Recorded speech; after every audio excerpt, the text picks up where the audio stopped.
come over here and sit and listen for a while. We've already bought our full I see a guitar, so I wouldn't mind if I played it. You know, it wouldn't be any problem. We'll get it.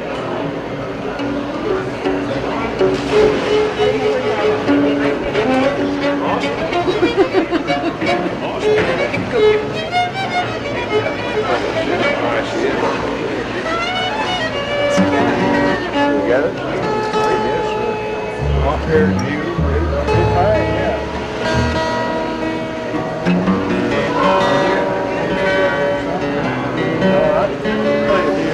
Play Red Wings. You want to play Flocker? I like to. Oh, Chinese break. Yeah. You play what? Indeed.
C usually.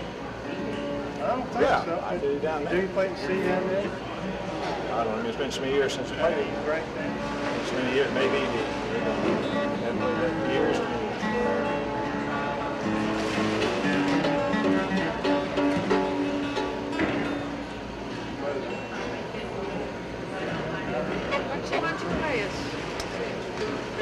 Well,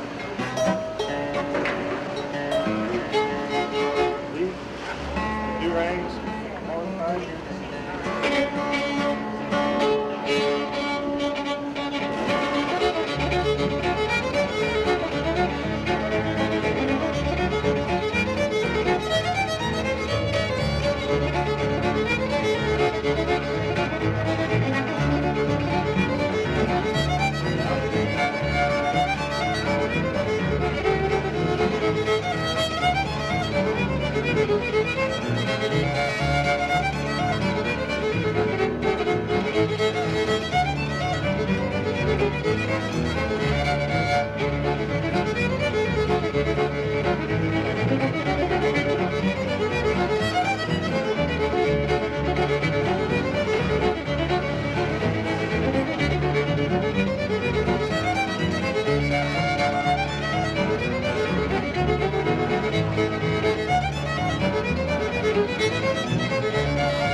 Well, there's a couple different ways to play it. You may know the others. The second parts are different.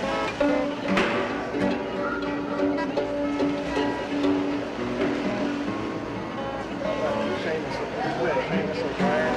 If you were playing that on G or B flat.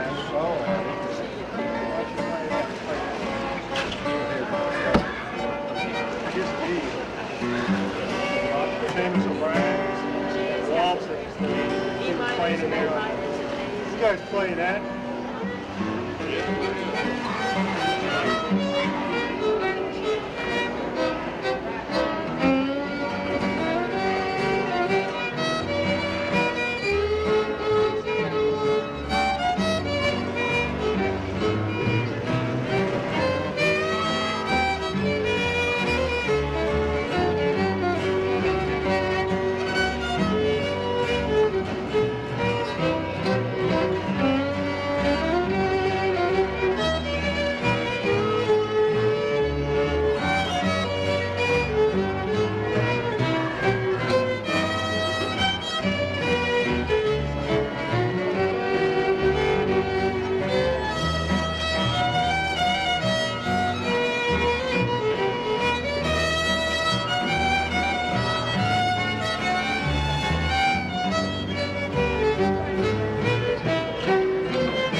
play the old still houses are burning down?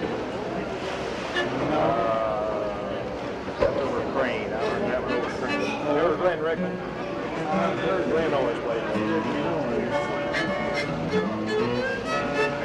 How about walking in my sleep? Get some of this straight off singing.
Fluoride in the water in here.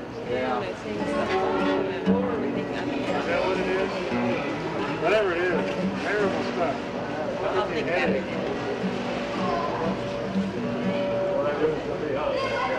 What you got?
recognize that?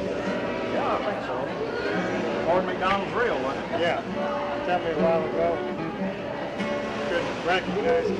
Well, I saw a boy play it, but I want to test you to see if I could play it so you can recognize it.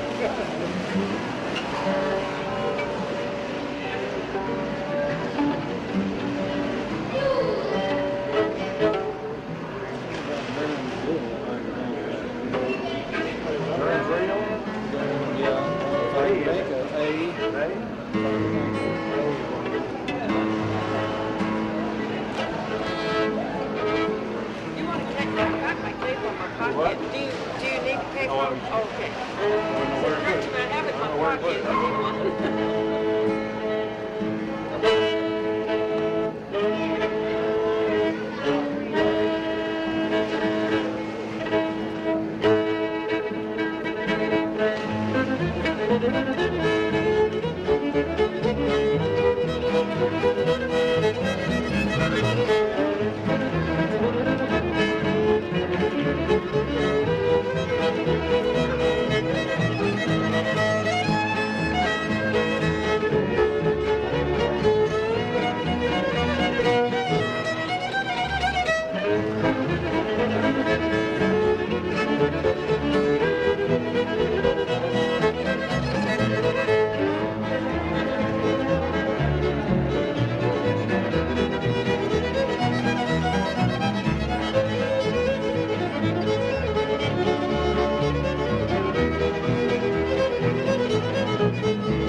Louder, can't hear it.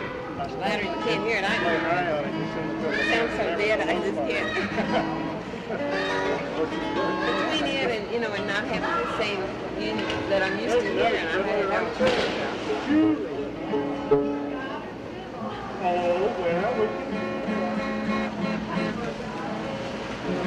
Play one?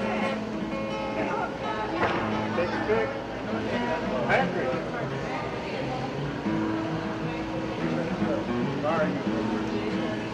Oh, God.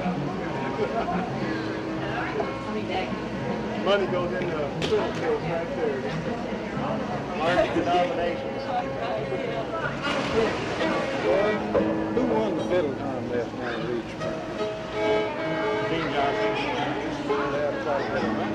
Yeah, 300, wasn't it? You think so? Larry was second, I think. And a girl.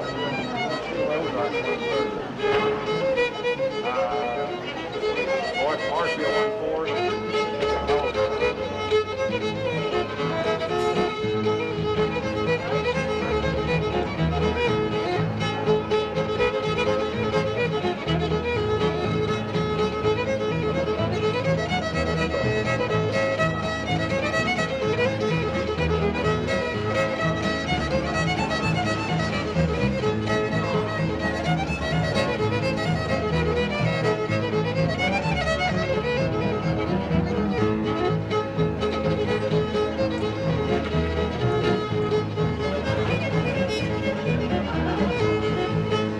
Recognize it, huh?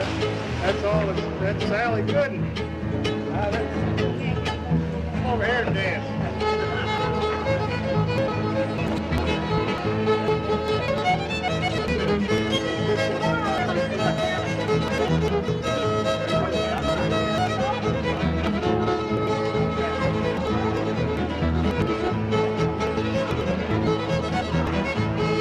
We're gonna play it.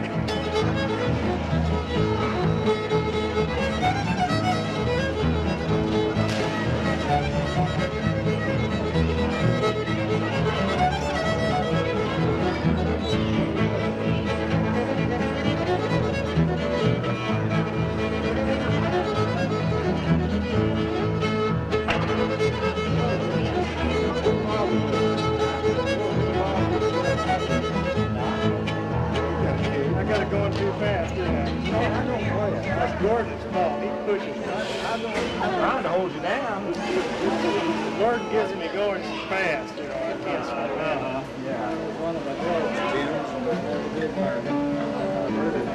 That's probably why. I think so, but you got a block about that. Can you do Fisher's? Yeah. Play Fisher's? Okay. I can't dance. Yeah, but like that big record. You just,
What are you going to do with it? One, two, three, one. They're getting kind of particular. Yeah. The top side musicians are getting kind of particular.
Just a joke. It's fresh, all right, lady. I'll tell you what. Everybody dancing with that family is going to go to the doctor. For a waltz? I don't have an adjustable strap, and that drives me crazy. It sags too much. Polka? Oh, we play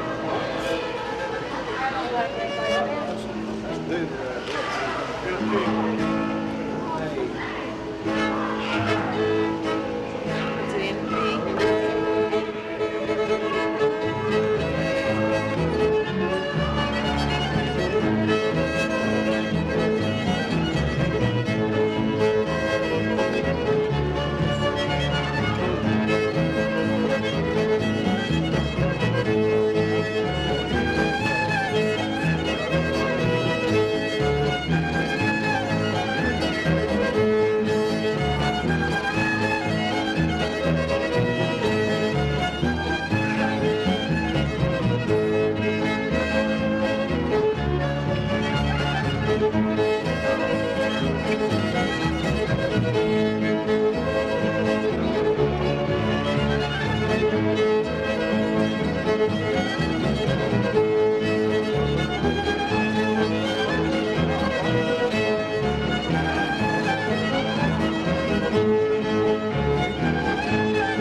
What's the one that you play along with off the California? You know Frosty Morning?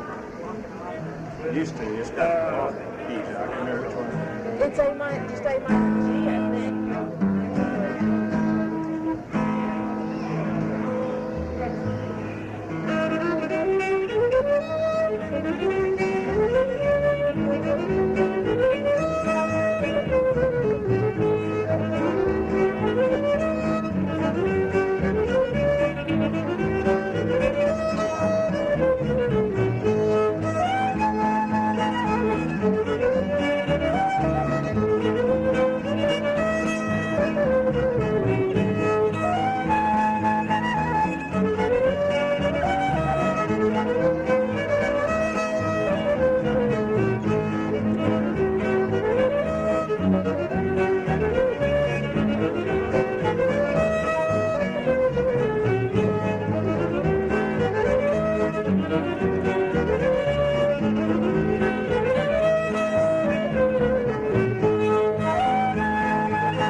tries Edinburgh, but that's pretty good to put together on that. I couldn't remember that. Play it again.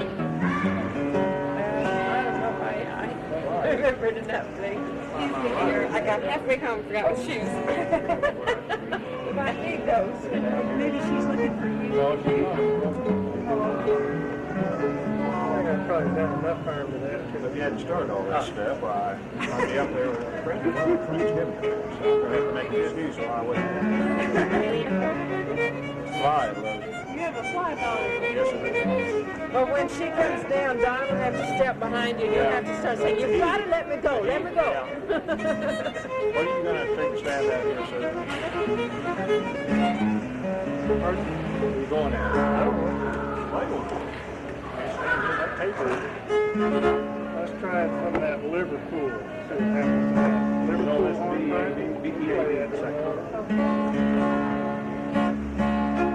Don't get too fat. Hold her down now, boy. Okay.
I told you that was Lonnie's warm-up thing.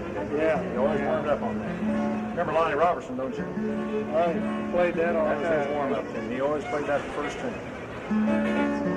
About the hardest tune I can play. I don't know how you can be a That's warm-up. why. moving. That's why. Okay. On his fingers. Cymbals, yeah. Yeah, on his fingers. You know, temperature? Is the Missouri River over with? Yes. Oh, I do. We got to get going. And thank you. Enjoy playing your guitar. Well, Very good. glad you picked it up. Very nice. Did we miss most of it, Nancy? Or we missed the whole section? Yeah, you missed the whole thing. Sure. I really played better with Mr. Holt. Nice dude. I like you pulled it up, but I don't know how you did it without having Yeah, you're nailed. Well, enjoyed it. Yeah.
At the College of the Ozarks as an English instructor.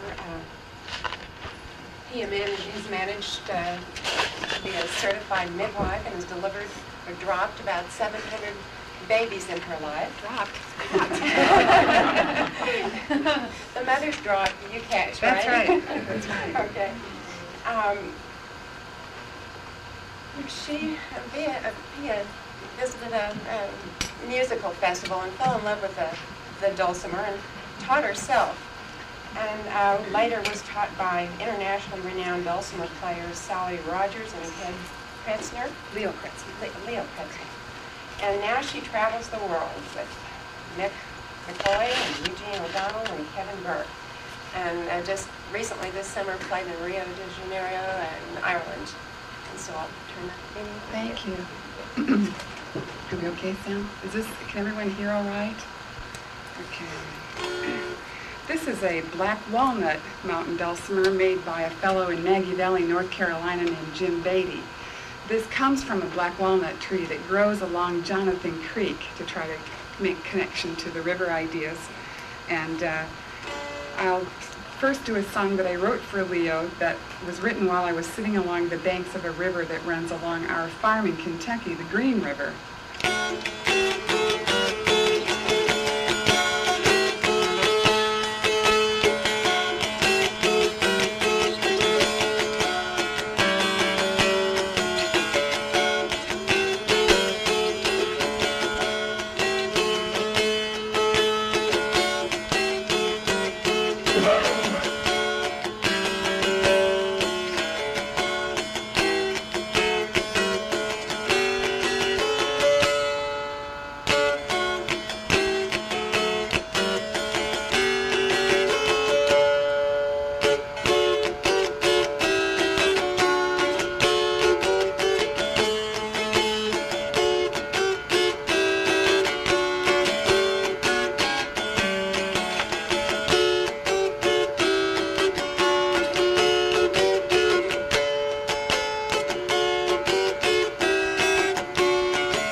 From the river in Kentucky to the waters off the Hebrides Islands in Scotland, I learned a song about boating and whaling, and this song is called the Mingulay Boat Song, and you have a role in this song. You've got to sing. I know it's the morning, but clear the throat and we can do this, and I'm happy to have Judy Domeny here with her fine voice to help us. The chorus goes, heel-ya-ho, boys, let her go, boys, turn your heads around into the weather. Heel-ya-ho, boys, let her go, boys, sailing homeward to Mingulay. They're basically saying, okay, we're supposed to go whaling for 3 weeks, but let's forget it and go home to the women. Has a women's kind of message. Want to try that? Heel-ya-ho, boys, let her go, boys, turn your heads around into the weather. Heel-ya-ho, boys, let her go, boys, sailing homeward to Mingulay.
from Scotland then to England. A 14th century song about a young lady who wishes desperately to go out to sea and be a sailor, but finds that, alas, being feminine, she is persuaded against such idea, but decides to dress as a young man and do it anyway. This also has a chorus for you, and in the verse, the last couple of lines repeat themselves and become the chorus, and I think you'll make sense of it after the first time. It's called When I Was a Fair Maid. When I was a fair maid about 17, I enlisted in the Navy for to serve my queen. I enlisted in the Navy, a sailor for to stand, for to hear the cannon rattle, and the music so grand. Here's you. The music so grand, the music so grand, for to hear the cannon rattle, and the music so grand. See how it works? Captain did, oh gosh, the captain who listed me was a fair and a handsome man. He said, "You'll a sailor make, so come along, my lad. My waist be tall and slender, my fingers long and thin. Oh, the very soon they learned me, I soon exceeded them. I soon exceeded them, I soon exceeded them. Oh, the very soon they learned me, I soon exceeded them." Sent me to bunk, and they sent me to bed, to lie among the sailor lads. I never was afraid, but in taking off my blue coat, it often did make me smile, for to think I was a sailor and a maiden all the while, a maiden all the while, a maiden all the while, for to think I was a sailor and a maiden all the while. Then they sent me to London town to guard the tower, and I swear that I might be there till my very dying hour. But a lady fell in love with me, I told her I was a maid. She went unto the captain, and my secret she betrayed. My secret she betrayed, my secret she betrayed. Oh, she went unto the captain, and my secret she betrayed. The captain did come to me, and he asked if it were true. I dare not, I dare not, I dare not say no. It's a pity we should lose you, such a sailor lad you made. It's a pity we should lose you, such a handsome young maid. A handsome young maid, a handsome young maid. It's a pity we should lose you, such a handsome young maid. Fare thee well, my captain, you've been so kind to me, and likewise all my sailor lads, I'm sorry to leave thee. But if e'er the Navy needs a lad, a sailor I'll remain. I'll put out my captain's feathers, and I'll run the rigging again. I will run the rigging again. I'll run the rigging again. I'll put out my captain's feathers, I'll run the rigging again. I will run the rigging again. I'll run the rigging again. I'll put out my captain's feathers, and I'll run the rigging again.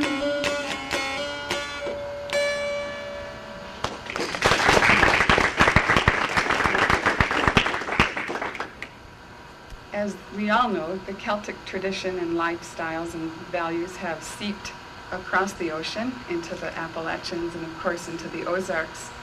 This is a song written by a man named Craig Johnson, a banjo player who lives in Washington, D.C., about the great migration of people from this region to the north to work in the car factories and, of course, the bomber factories during the war at Willow Run and so on. This is an a cappella song, and there's a point in the verse where I'll sing, "Way down the road," and you can sing that with me, and at the end of that verse, "Way down the road," and the chorus goes, I should probably drop it down a bit. Oh, blow your whistle up through the pines, out across across the mountains to the Clinchfield lines. Blow for better times way down the road. Want to try that? Oh, blow your whistle up through the pines, out across the mountains to the Clinchfield lines. Blow for better times way down the road. Feel free to come in with some harmonies and stuff like that. I remember back in '33, we were all down in Kentucky, where just getting by took all your time, way down the road. But the word went out in '41, Uncle Sam said, get the big job done. So we all hired out at Willow Run, way down the road. Oh, blow your whistle up through the pines, out across the mountains to the Clinchfield lines. Blow for better times way down the road. Well, we came from the mills and the damn coal mines when we started in working on Henry's lines. 8 hours steady and overtime way down the road. But the folks up north didn't want us round. They moved us out on the edge of town. Salt box houses on a bulldozed ground way down the road. Oh, blow your whistle up through the pines, out across the mountains to the Clinchfield lines. Blow for better times way down the road. Strong backs bending in the welder's light, rivet guns pounding on a windy night. Another rich man's war and a poor man's fight way down the road. And it's punch in, punch out, make your time. Hurry with the turret, boys, you're getting behind. And the bombers roared low in the blacked out skies way down the road. Oh, blow your whistle up through the pines, out across the mountains to the Clinchfield lines. Blow for better times way down the road. Well, you're patching up a tire and you're trying to, you're trying to make the rent and you're trying to fix the truck. No. Oh, I'm sorry. You're trying, yes. You're trying to pay the rent and you're trying to make a buck, patching up a tire on a worn out truck, and the city folk passing yelling, hey, Kentuck, way down the road.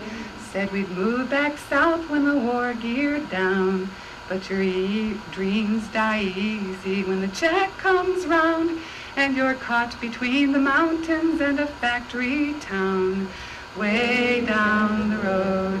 Oh, blow your whistle up through the pines, out across the mountains to the Clinchfield lines. Blow for better times way down the road. Well, the plant shut down, now the gates all closed. New cars rusting in the rain and snow. Let me sleep where the gumstick laurel grows, way down the road. And bury me back in Kentucky. He lived for $1, let my tombstone read, and died unknown in a strange country, way down the road. Oh, blow your whistle up through the pines, out across the mountains to the Clinchfield lines. Blow for better times way down the road.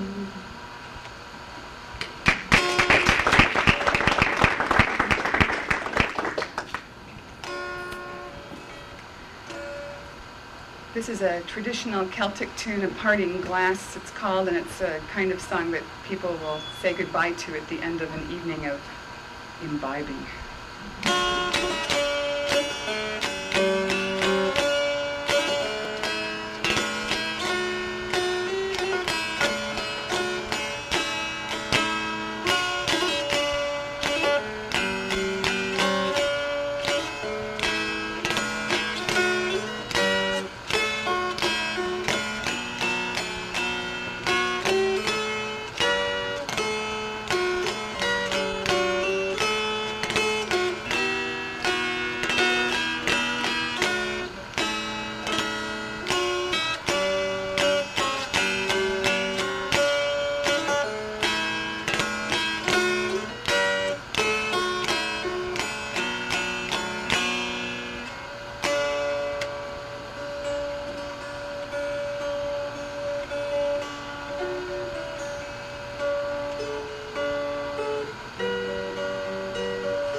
Woodland Dream.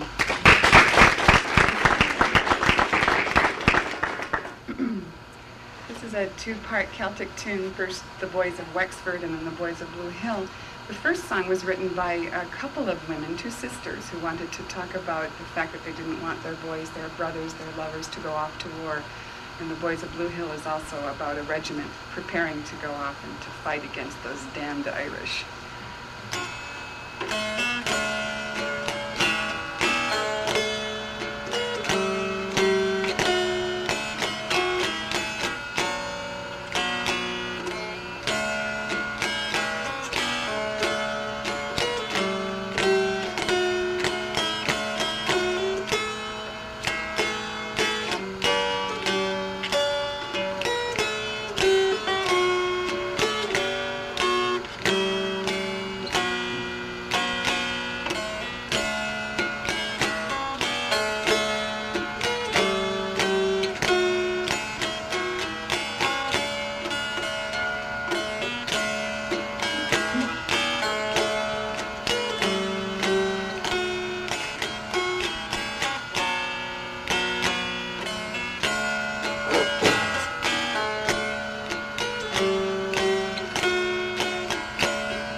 The next song is a Shaker hymn. I'm sure you all know it, Simple Gifts.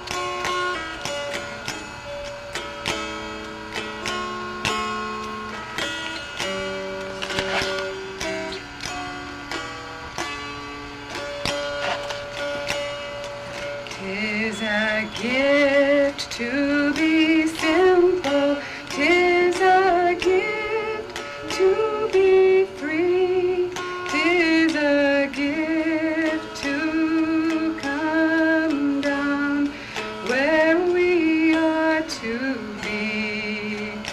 And when we find ourselves in the place just right, 'twill be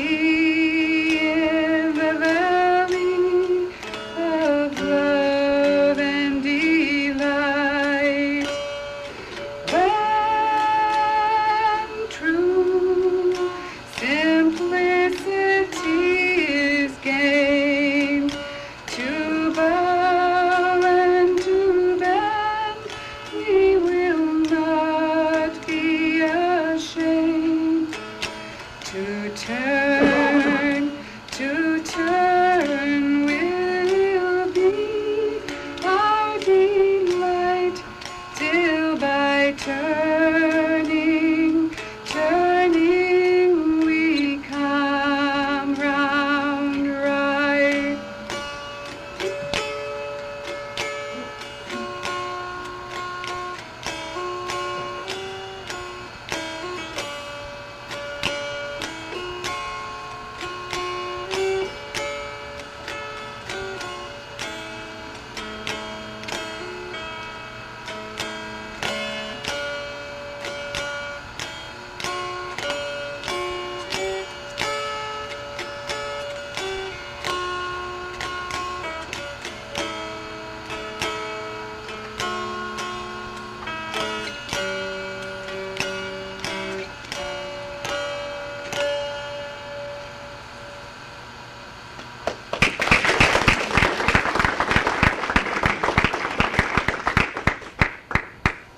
Next tune is called The Merry Blacksmith.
In Ireland, I heard a Celtic singer, Mary O'Neill, who's quite old now, probably about 95 or 6, singing in Gaelic a parting song, a farewell song, which I'll sing to you now in English.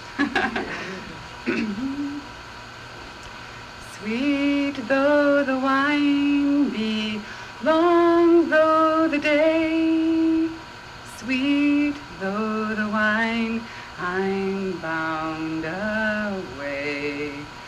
Just as the suns rise over the dew, so set the suns o'er me and you. Home to the harvest, home to the fire, home to the bed of love's desire. Sweet though the wine be, long though the day, sweet though the wine, I'm bound away. Thank you. You've been a fine audience.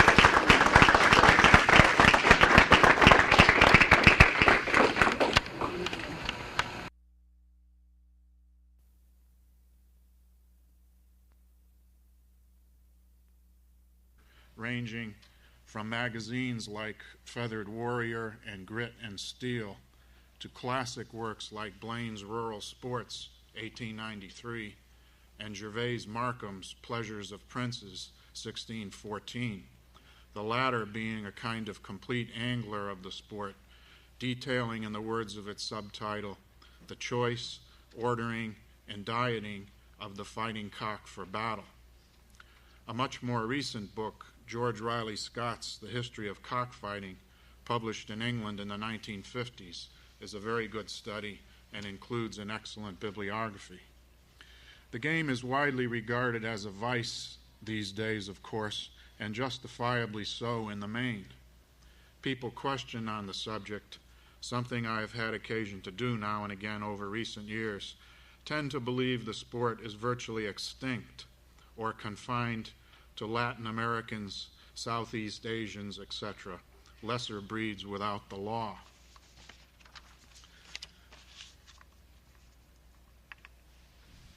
I have to make a jump here, but the fact is, laws to the contrary notwithstanding, in the last 15 years, one could attend cockfights within 30 miles of downtown Boston. The sport is on the wane only to the extent that rural America and family chicken farming are on the wane. But there has recently been a more concerted effort among state humane societies and animal rights groups to curtail and criminalize the pastime. This is particularly the case in Missouri, Oklahoma, Arizona, New Mexico, and Louisiana, in all of which the sport has heretofore been legal or merely a misdemeanor. An article in the New York Times of April 22, 1990, described a small Louisiana town whose entire economy has been cockfighting based and is now threatened by new anti-cockfighting legislation. The town's mayor argues that the sport contributes $2 million annually to the Louisiana economy in, quote, feed sales, trainer fees, motel room rentals, and other benefits. A Missouri House bill drafted in 1989 seeks to put teeth in state legislation prohibiting cockfighting. The traditional law, last revised in 1939, was weak and had generally gone unenforced, leading to Missouri's, and particularly the Ozarks, reputation as a fairly active cockfighting area. The old law read, quote, any person who shall keep or use or in any way be connected with or interested in the management of or shall receive money for admission of any person to any place kept or used for the purpose of fighting or baiting any bull, bear, cock, or other creature shall on conviction thereof be guilty of a misdemeanor. RSMO 1939-4789. The law, needless to say, has not prevented the sport's survival in country areas of the state, particularly according to the Missouri Humane Society in Adair, Greene, Jefferson, Knox, Lincoln, Phelps, Pulaski, Rawls, Shannon, and Stone counties. Wiley Britton's 1929 study, Pioneer Life in Southwest Missouri, reveals the importance of cockfighting as a pastime in 19th century Ozark life. He recalls that in the southwest Missouri of his youth, quote, few would not feel deeply interested in a cockfight, unquote. The fights, he recounts, were generally of an informal nature, employing everyday barnyard roosters rather than birds specifically bred for the pit. But gaffs, the artificial steel spurs, were not unknown. When a cock proved to be a particularly adept fighter in his native barnyard, Britton notes, he was selected to match a cock from another barnyard, and it might be that as many as half a dozen boys from as many different homes would each bring a cock to the pit. Much of the material set forth in Gervais Markham's 17th century treatise on the sport differs only insignificantly from what is current today among breeders I have spoken to. It seems that only the dietary aspect of the sport is decidedly different from the practice of Markham's day, being understandably somewhat more scientific. A contemporary regimen for fighting roosters provided me by an Ozark breeder includes, quote, flint corn, pearl barley, western oats, red wheat, and vitamin K supplement to enhance blood clotting. 4 days pre-fight, the diet is reduced to flint corn, egg whites, and B vitamin supplements, especially B12, unquote.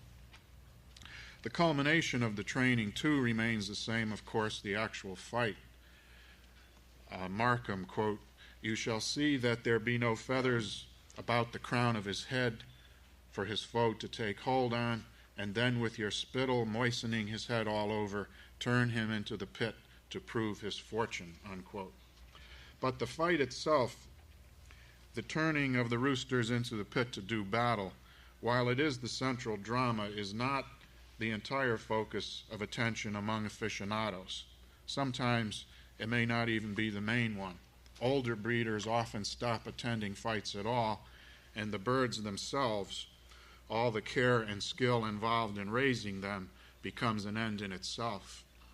There is an aesthetic, artistic dimension to the sport, as surely as there is to horse racing, where clearly the race per se is part of a much larger context. There is a discipline, a tradition involved in the breeding, care, and training of gamecocks that can provide for many, apparently, a rewarding and comparatively inexpensive pastime. A reporter for a Connecticut newspaper recently noted this aesthetic aspect of cockfighting when he was investigating a prosecution underway in that state. He wrote of the gamecocks he encountered on a breeder's farm.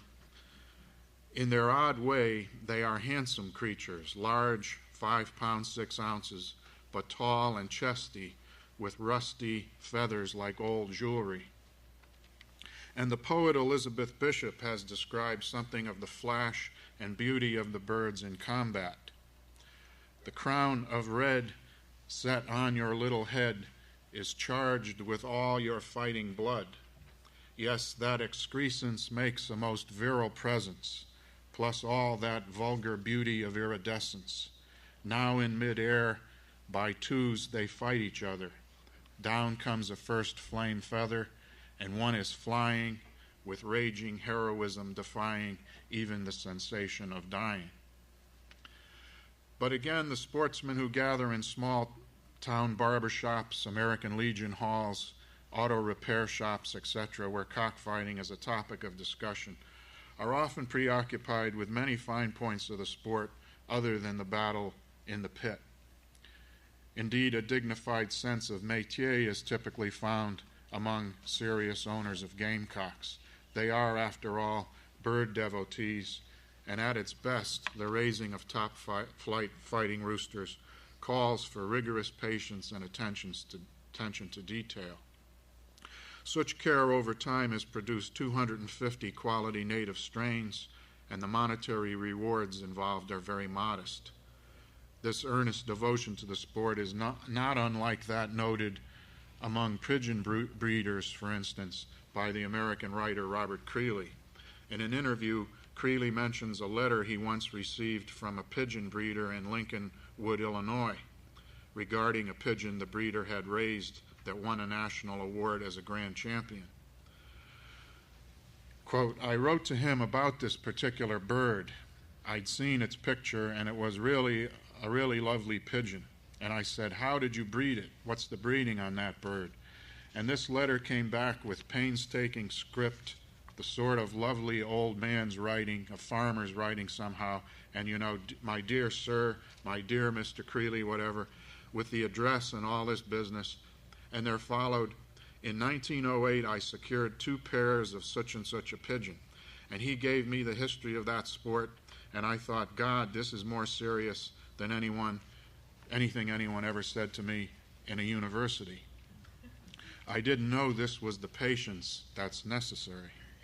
This care and painstakingness, Robert Creeley remarks, here is similarly evident in the talk and correspondence of devoted breeders of gamecocks.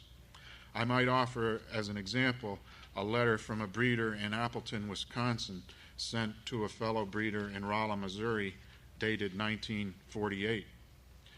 The Missouri breeder, Mr. A.R. Ryden, operated a barbershop on Rolla's main street until his retirement a few years ago.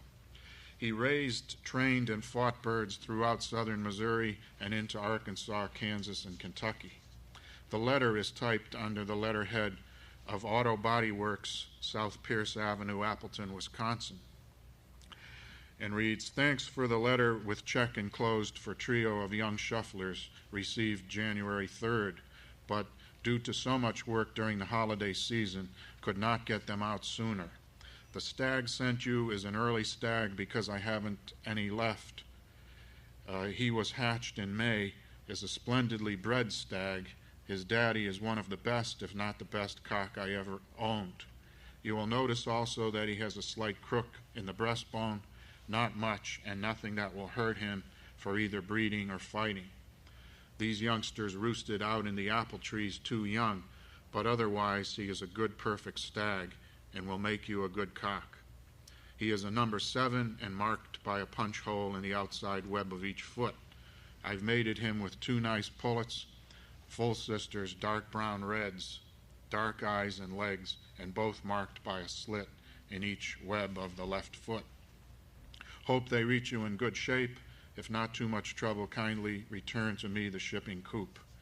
With every good wish for the new year, I am sincerely D.H. Pierce. I do not think we note any crude preoccupation merely with the fights themselves here. It is not a matter of throwing 2 roosters at one another and letting them go at it.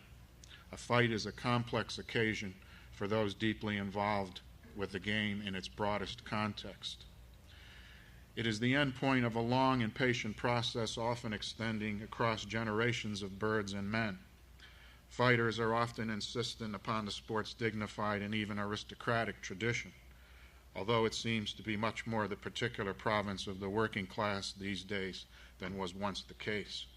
That Washington, Jefferson, Jackson, and Lincoln were avid cockfighting enthusiasts and breeders is part of the standard apologia one hears repeated among present-day followers of the sport. What follows is an interview I did in the 1970s with a Massachusetts cockfighter. The interviewee is Mr. Alf Fitzsimmons, nicknamed Dibbin, about 65 years old at the time. He did not own birds himself, but assisted his friend Gilly in caring for gamecocks owned by Gilly's son. The interview occurred in Byfield, Massachusetts, near the New Hampshire border.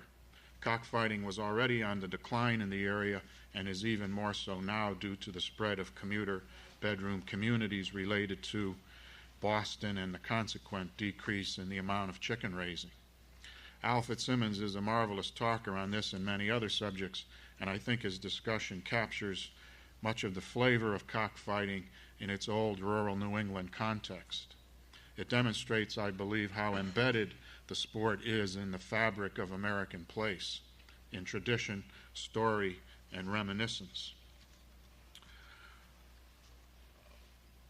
And the interview, a friend of my grandfather, he says, that was the first one I knew of as a kid that used to be a fighter, you know, at the pits on Moody Street.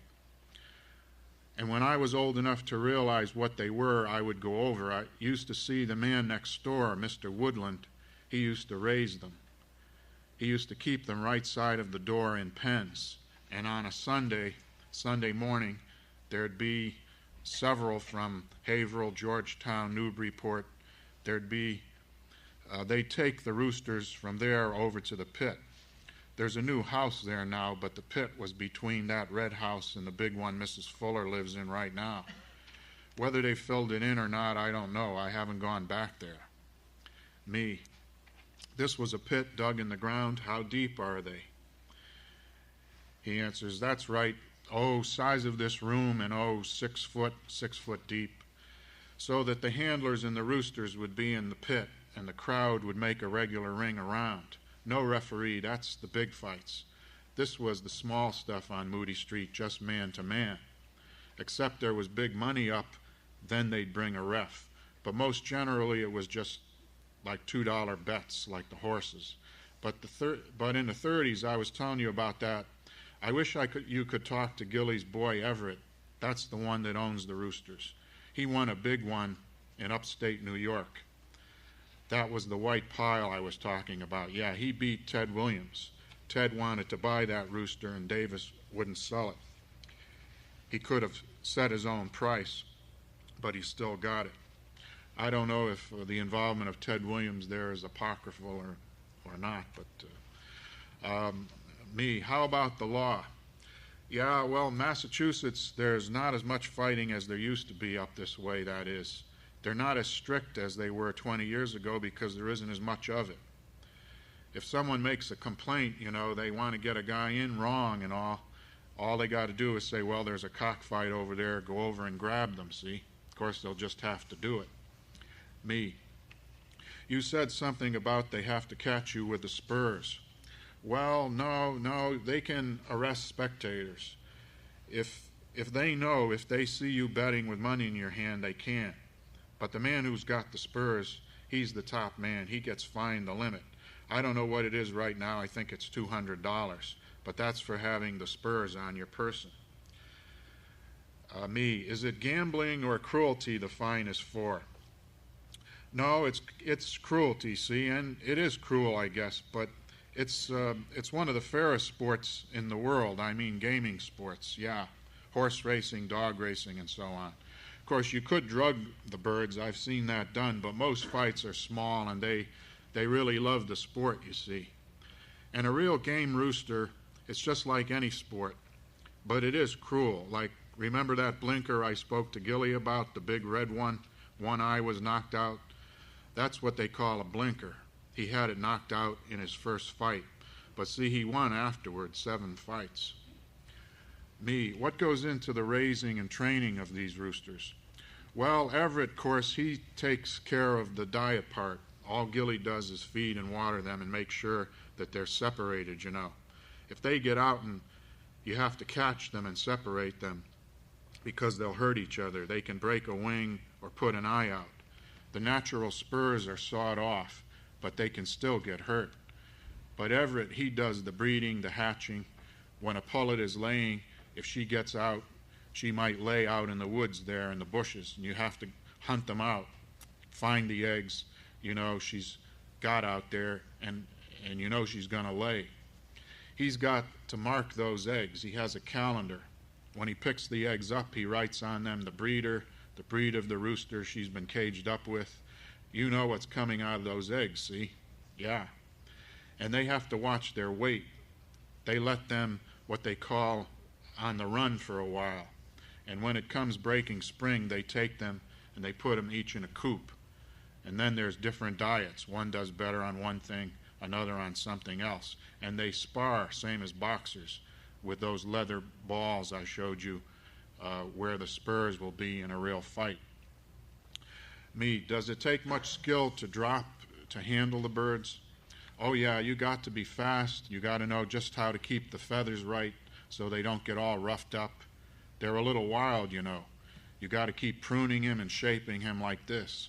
And before you drop him, see, some handlers don't do it, but many do because they're all primed to go anyway.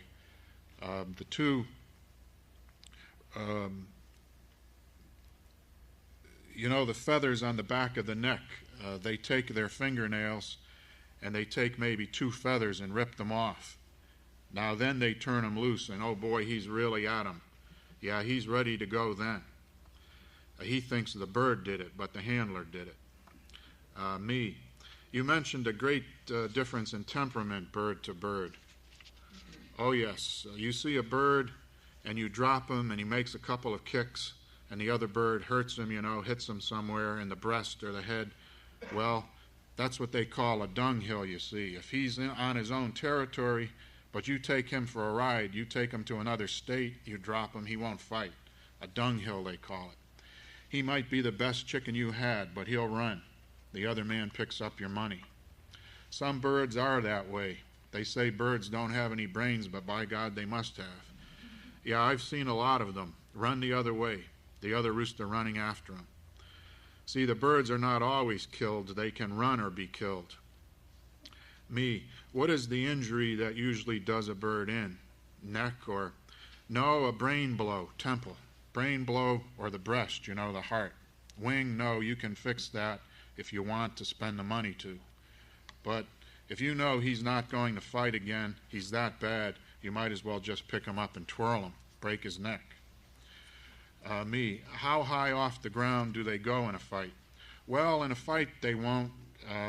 They might go 8-10 inches sometimes, but up like that, no, not up there. That's a middle chicken. Of course, you got light, middle, and heavy. The light ones go a little higher, but most generally the middle ones, 4 pounds, 4.5. He'll go just this high. They want up off the ground so they can get that rooster in the head, but they'll get him even in the hip, often in the hip. You mentioned fights, arguments among the betters. Sometimes in the big fights, no. Yeah, small ones, there's a lot of drinking at the small fights. But oh yeah, there's bound to be an argument in any sport where there's money bet.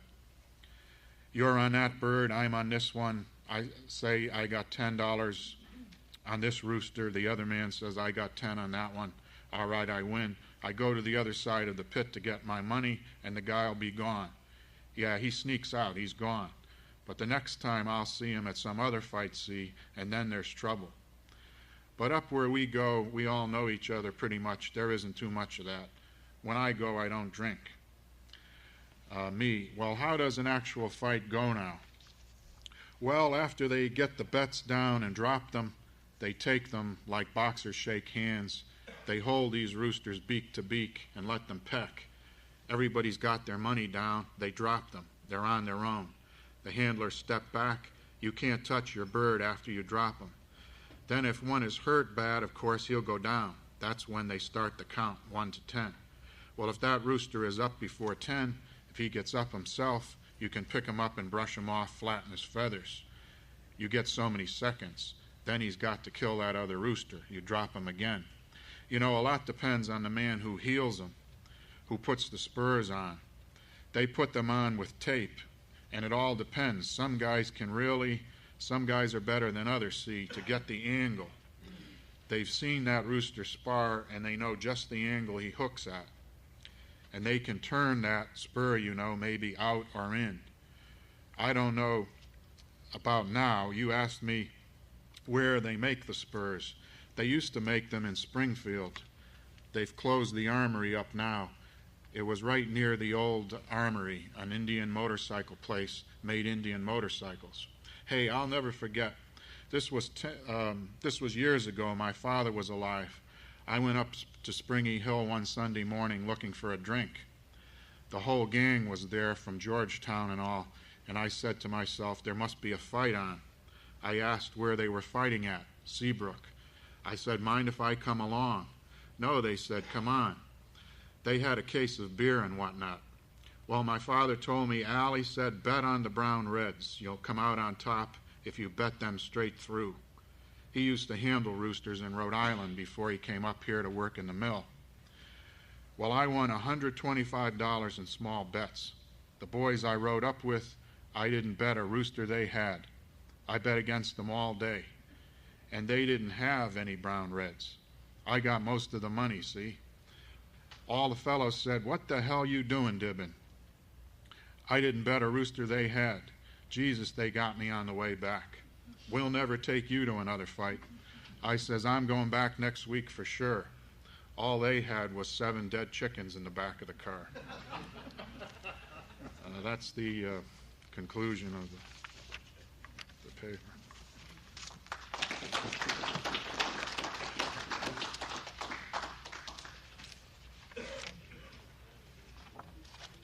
Did I run over? That's okay, thank you. Thank you very much, John. Our third presenter is Cecil Williams, better known as Panhandle Slim, who will be giving us a slightly different presentation, Afro-American towns in America. And here is Panhandle Slim, who is from Langston, Oklahoma, but employed with the U.S. Office of the Geological Service in Rolla, Missouri. Panhandle Slim.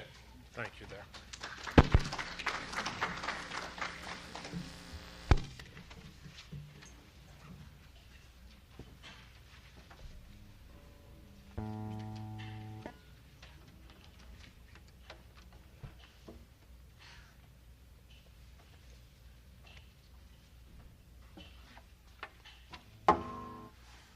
Morning, folks. Who won the fight last night? I didn't. Does anyone know? Who was? Well, I know some more boys going to be cussing down the roller because they had a lot of money on that. Some going to be grinning, some going to be cussing. Well, anyway, I was concerned about, didn't have any bets on it incidentally. I'll tell you, I'm the last man on our doctor on the show, okay, on this presentation. You know what I would like for us to do is, I wish these things could be filmed, because the wife and I, a while ago, we had the switch split up. Now, she doesn't know that was a fantastic presentation we had before. And I know it's the same as throughout. And so we're in the business meeting. I'll bring this up anyway. Because this stuff needs to be videotaped if possible and taped. Because I personally like to buy it. Because all my kids, they like to know what I'm doing. And so it's given them a good chance for them to enjoy it again, what it amounts to. So that's something I'm going to bring up. And anyway, and I wish I could got more about the German towns. I'd like to read that information because it's very interesting. And so that was too short. I know I'm cutting mine short ad-libbing, but it's the truth. And information on those chicken fights, cock fights. Now listen, I'm working with some old boys, and they said that stuff is alive. I'm scared to say Newburgh, but that's where a lot of it is right now. And we know what that is. I mean, it's big business, big business. And he's raising... And, we're talking about what he does. Well, the problem with him, he's a janitor by what he's doing up front, but the weekend, man, he gets the getting because he goes where the action is. And he said it's really, he said big money involved. He said $30,000 ain't nothing. He said, matter of fact, he said, when they get rid of what the big boys are, he's a small-time operator. He said, you have to sit over in another group because the big boys, they got that thing organized. So I hope we never, if we go outlaw it and they put on a vote, I'll tell you about me, I'm going to vote against it. I think we need something like that. Personally. All right. Well, so much for that. Well, anyway, what I want to share with you today, we're going to talk about black towns. Now, we're not talking about little settlements that were, set aside. These are authentic black towns.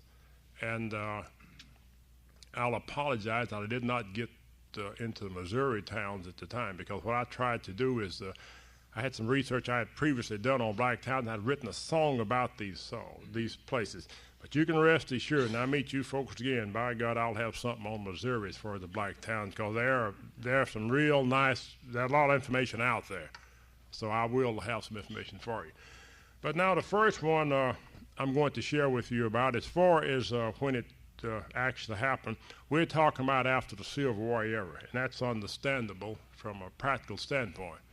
Well, three places I will talk with you about. One of the most famous places as far as the time being, we're talking about Nicodemus, Kansas. Do we have anyone here from Kansas? I know two people I saw. I don't know whether they're still in here or not from Kansas. Anyway, that's immaterial. But the fact is, as you Missourians probably know, you should know at least, Missouri and Kansas, we had ourselves a problem. Let's leave that just where it is, but that's fact. Okay, now what happened? Now, after the Civil War, there were two guys, J.R. Hill and another guy named Benjamin Pap Singleton. They said after the Civil War, what we're going to have to do, now like you have to realize now, these old boys, they're businessmen. He said, we got to go down there and get all those freed slaves and get them back up to Kansas, because Kansas is a free state. They said, bring them north, boys. That was sort of the general apropos. So what happened was Singleton went south. And when he went south, he was instrumental in bringing leading 40,000 blacks throughout the South. Now, we have not, I've seen this in film, but it didn't mention where these blacks were going. Buck and the Preacher, that was sort of touch on that, but they were heading more or less far west. Sidney Poitier and some other guy, Belafonte, played that picture. But the fact is, after the Civil War back in '79, they did indeed, he went down in the deep South and was telling people, let's head north. And let me tell you something, folks, that created a problem. Really, because see, these guys after the Civil War, a lot of the plantation system was still in, farming was still in, and all the lumber industry was still in. A lot of these guys, it's true they were freed, but yet still their work was still in the southern area. And so it was said it was just a Yankee plot to bankrupt the South. That's that's what the general thing was. So what happened is that when he was getting these folks together, the locals said, no way we're going to let these people leave our county because, you know, we need you. We need that workforce here. And so that created quite a problem from that standpoint. Well, anyway, he went on down there and got these folks together, and they came, some swam the river to get to these bayous, went all the way across, and some rode mule wagons.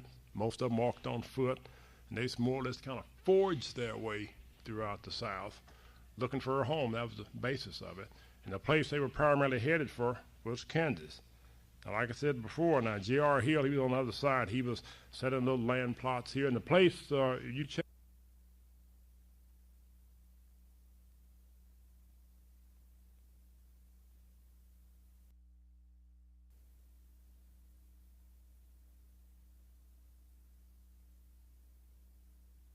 Slave of an Indian, I'm quoting now, is that if you were a Christian fella and, you know, and carried yourself right, you were sometimes permitted to marry into the clan.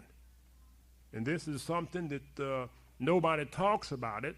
People realize this, but it did indeed happen. Matter of fact, National Geographic did something on the black Seminoles, and it's very renowned, and National Geographic does not do stories just for the sake of notoriety. If they're not authentic, they do not do them. As a matter of fact, it's a very well done picture. And I went to school with some cudgels, which were black Seminoles. They were at Langston.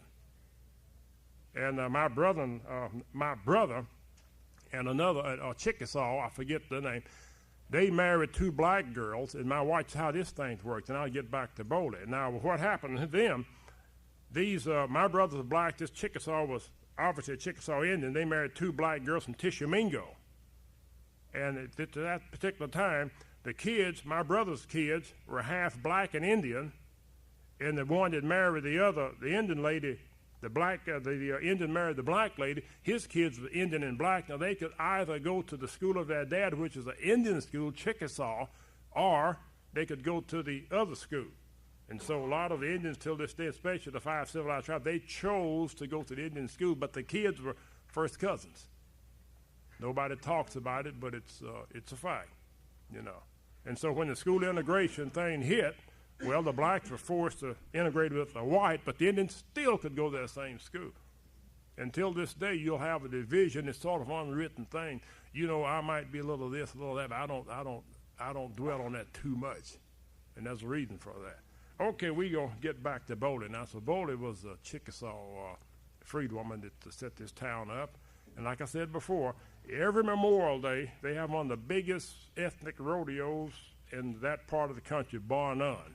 But let me tell you something, folks. When I say it's wild, you read my lips. It's wild.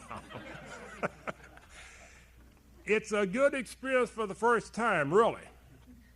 And when it gets so wild, I don't take my family. It's wild. Honest. I'm serious. And that dadgum thing, it was that dadgum wild. Until I asked those boys, I said, look here, I said that this is very enjoyable. I said, but it's a little tad on the wild side. He said, well, he said, the folks, they expect that. You got a little old town of 3,000 people, and that day you got 20,000 folks in there. And if it rained, you got 20,000 folks got mud on them because nobody leaves. But anyway, it's very exciting. But the historical value of this town, it was a bona fide town, truly existed. And here's something I want to show you. There was a movie out about Pretty Boy Floyd, and there was one statement made. I'm trying to get the guy that played Pretty Boy Floyd, but there's one statement made was a true statement. Some of the guys in the gang, well, Pretty Boy Floyd, like Jesse James, he only robbed Yankee banks. Well, this is known for, and he'd take up the old deeds at your farm, he'd take them and burn them. Well, I'm not taking sides, I'm telling you what it was, what is. Anyway, his little town where he grew up was close to this area of same county, so they was recuperating after some Yankee bank heist. And so some of the boys in this thing, he said, well, let's go knock that colored bank off up at Bowley. He said, them old boys ain't got no money. He said, leave them be. And this happened in the movie. If you listen carefully, you'll hear him say that. But I'll tell you the bottom line. When they robbed that bank, 5 guys, 4 of them took out feet first. And that's a true story. The old bank is still standing. and and the whole thing. All I'm trying to say that these places are real. But anyway, we were there that night, though, and listen, everybody making the same type of barbecue, and having a good time. I said, won't you boys team up, get one pit, and you look how much time you can save. They looked at me like I had 3 feet and wings, what I mean? But anyway, they had a good time, and I had a lady constable there. Some old boy came up from some place. He wanted to ride a horse, but number one, he was he was drunk to be right up front with you. And so next day, our nephew, Ruth's nephew, was a calf roper up there. We said, what happened? That old boy tried to ride that horse. She said, she said that he didn't want to tell her. So I said, Carl, what happened? He said, well, she had to shoot him in the knee. Didn't want to kill him, so that little 32 punched the hole right in his knee. That's smart, said the lady. All right.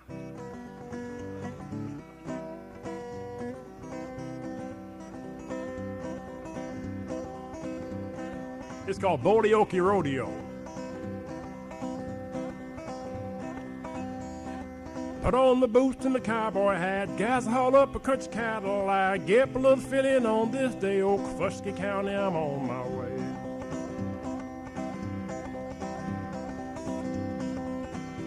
I'm a-heading for old Bowley to the Okie Rodeo. I'm a-heading for old Bowley, I gotta giddy up, I gotta go.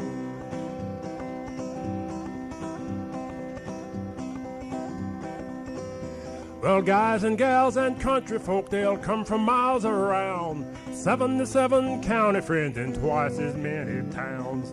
From L.A. they'll make their way St. Louis to New Orleans. From Big D and KC, the city and O.T. town.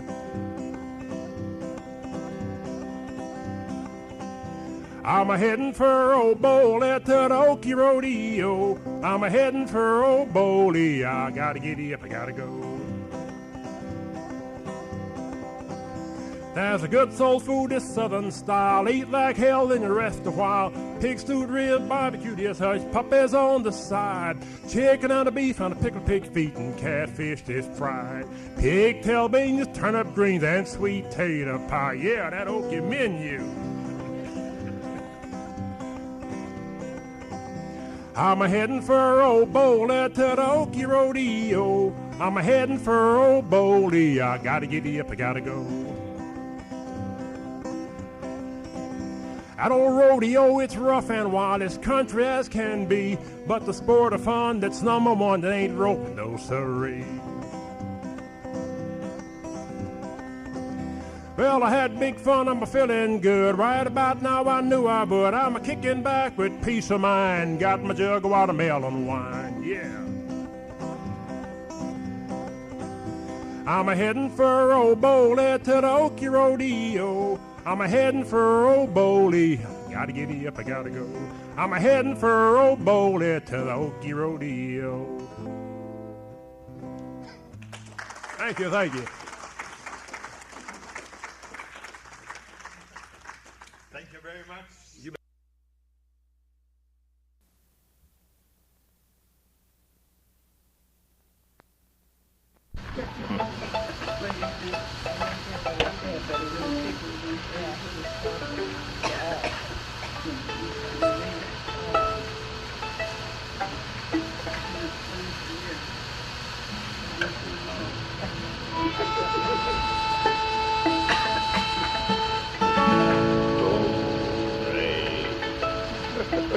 Brandy.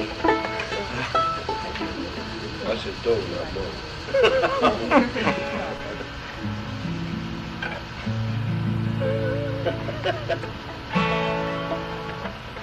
The Missouri is a mighty river, away you rolling river. The Indians camp along her border, away I found a way across the wide Missouri. Shenandoah, I love your daughter away rolling river.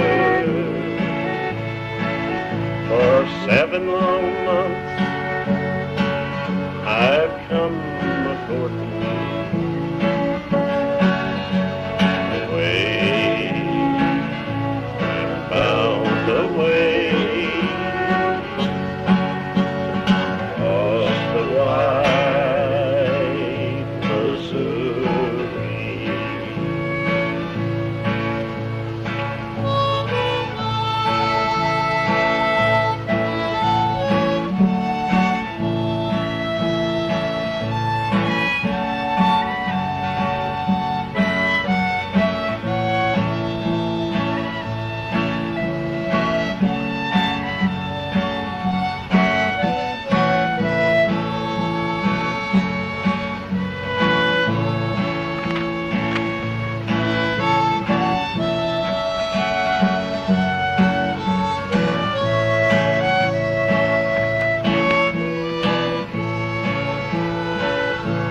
Shenandoah,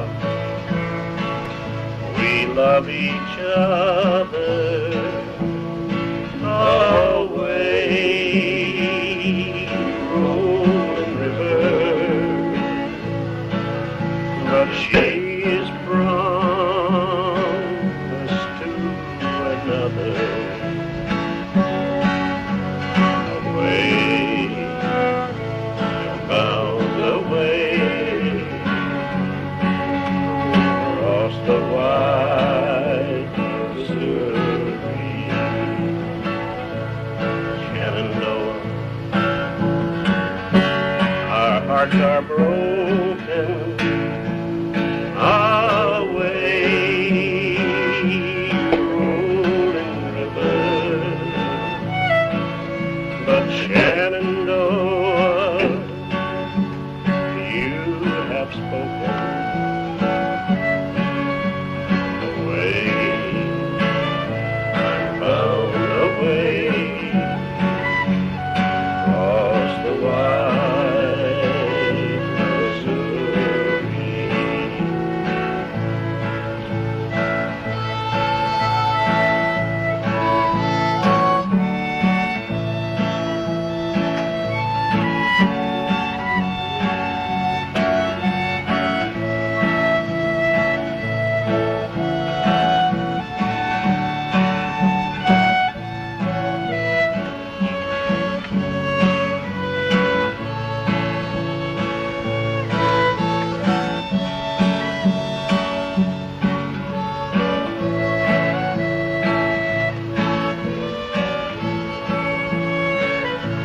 Oh, Shenandoah,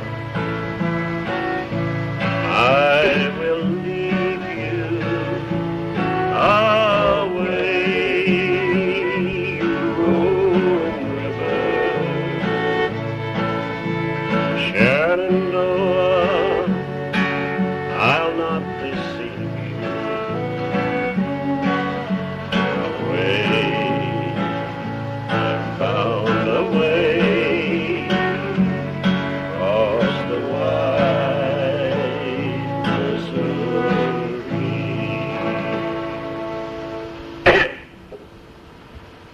This story probably tells us about a trapper who fell in love with the daughter of Chief Shenandoah. They decide to marry, but to their deep sorrow, the princess had been promised to a young brave in her tribe. So the trapper returned to the rivers, but along with both rails and trails brought pioneers to Missouri and became central to their way of life. Every mile along these paths holds stories that help shape our lives and our character and formed our values. The rivers, roads, and trails have rhythms and melodies and memories.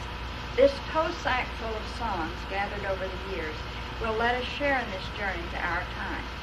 Since no literature reveals the truth about the common people as do their songs, join with us on the choruses as we recreate some Missouri heritage with this toe sack full of songs. My name it is Joe Bowers. I've got a brother Ike. I came from old Missouri, yes, all the way from Pike. I used to court a girl there, her name was Sally Black. I asked her for to marry, she said it was a whack. Says she to me, Joe Bowers, before we tied for life, you'd better get a little home to take your little wife. I said, my dearest Sally, yes, Sally, for your sake, I'll go to California and try to raise a stake. I went to work in earnest, put in my biggest ledge, came down upon these boulders just like a ton of brick.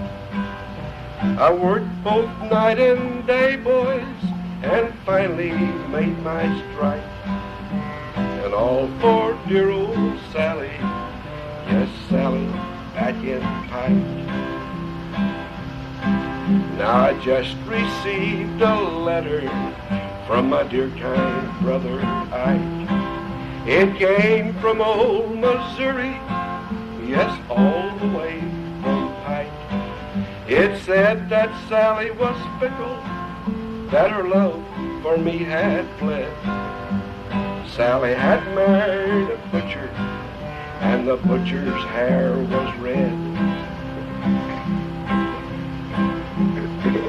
Now that's not all it said, folks, it's enough to make you swear. Said Sally had a baby, and the baby had red hair.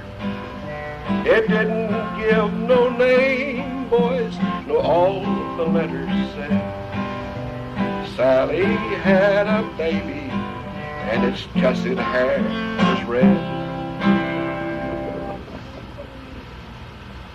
The Pike Gazetteer of 1837 describes Pike County as the place of the future. The Mississippi washes its shores for a distance of 40 miles. The Salt River extends the facility of shipping for the 18 miles that it runs through the county and will enrich all the citizens of Pike who add diligence to the liberal gifts of nature and the arts. It will naturally compass elegance of polished life. This article contrasts with comments in diaries from Westering women. Some observers wrote that women who went through a great deal of suffering and trial belonged to a class of people contemptuously referred to as Missourians or Pikers. These were the poorer immigrants, often from the Appalachian region. The men cursed, drank, and abused their livestock and women, often dirty and slovenly. Their trail life was not much different in terms of hard work than it had been in Kentucky or Tennessee or Missouri.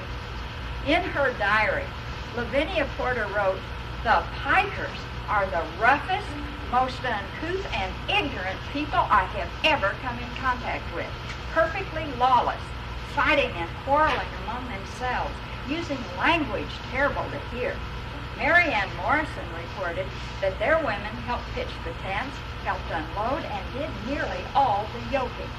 Helen Carpenter stated that some women have very little help about the camp, being obliged to get the wood, the water, make the fires, unpack at night, and pack up in the morning. And if they are Missourians, they have the milking to do, if they are fortunate enough to have cows. Our casual research turned up no evidence of Joe Bowers in Pike County, who went to California in the days of '49. Indeed, some writers contend that this song was developed in California for an opera house presentation. No matter, Joe Bowers, by any other name, is just as real. And from this same county, Long Ike decided to go west with Sweet Betsy. It may have been the other way around, but at least the song says they left Pike County together.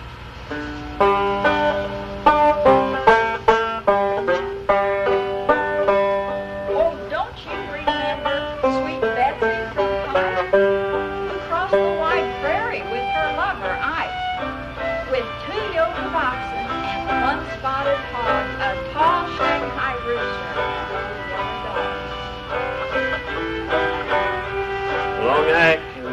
Betsy attended a dance, and Ike wore a pair of his Pike County pants. Now, sweet Betsy was dressed up in gorgeous rings. Good Ike, you're an angel. Where are your wings? A stranger asked Bessie, "Will you dance with me?" I will, you old coot. If you don't make 2-3, I'll tell you the reason. If you want to know why, take care. I'm chock full of strong alkali. Now, out on the prairie, one bright, starry night, they broke out the whiskey, and Betsy got tight. She danced and she whirled all over the plains and showed off her arse to the whole wagon train. This is where you sing. Singing to Raleigh-roo, Raleigh-roo, Raleigh-ray. Raleigh-roo, Raleigh-roo, Raleigh-ray. Goodbye, Spike County. Well, push her on fire. We'll come back again when we hand out our fire. The engines came down in a wild yelling horde, and Betsy was scared they would scalp her adored. So under the wagon wheel, Betsy did crawl and fought off them engines with musket and ball. They soon reached the desert, where Betsy gave out. Down in the sand, she lay rolling about. Ike said as he looked on in wondrous surprise, "Betsy, get up. You'll get sand in your eyes."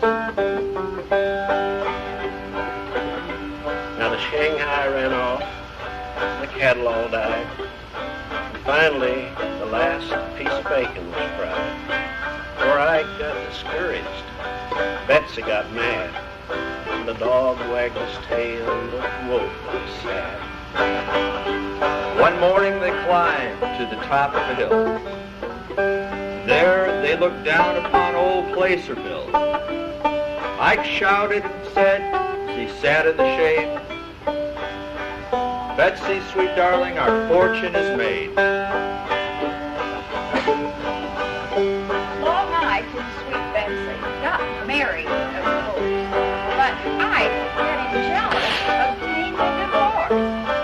Betsy, well satisfied, said with a shout, "Goodbye, you big lummox, I'm glad you backed out."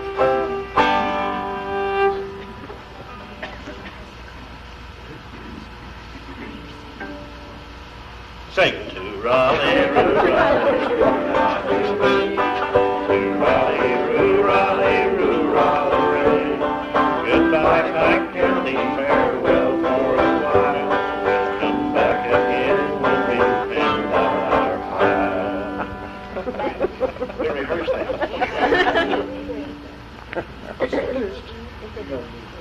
Frankie was a good woman.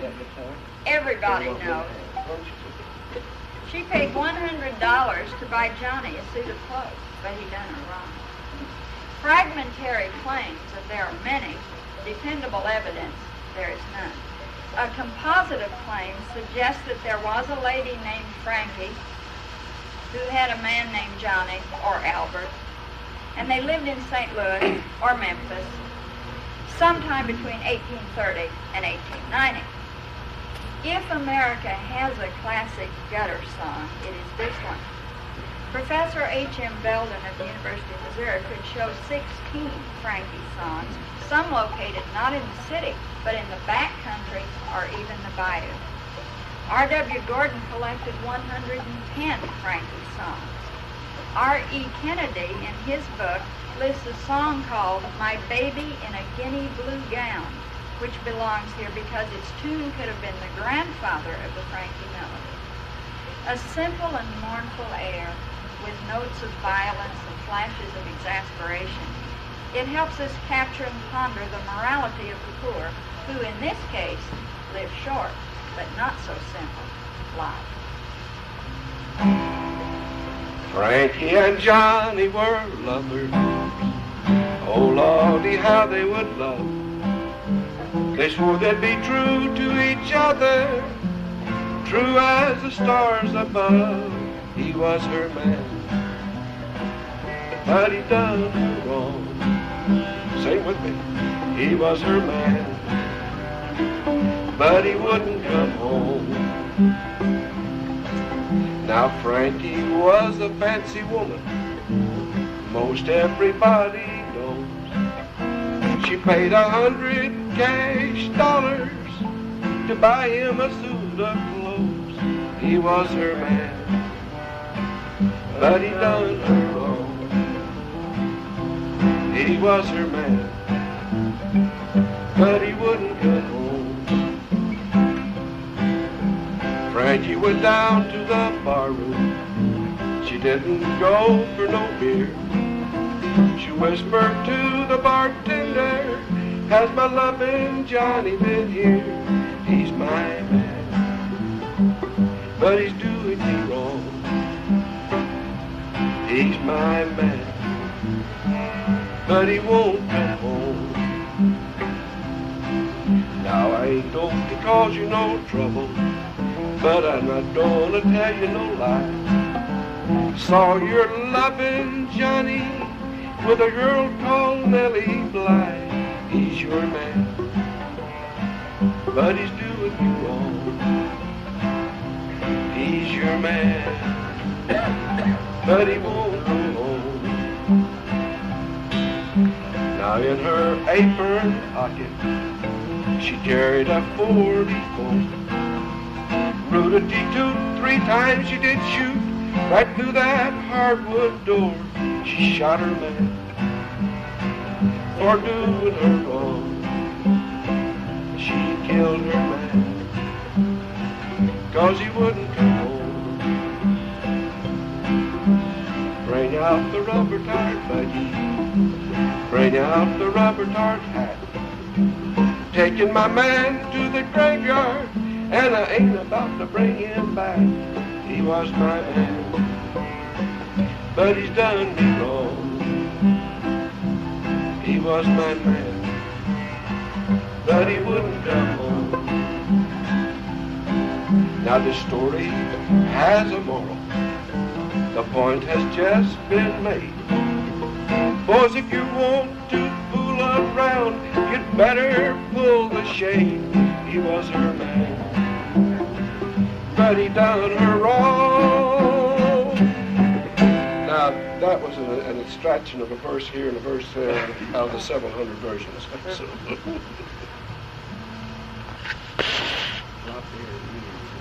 Oh, that's in DNA, right?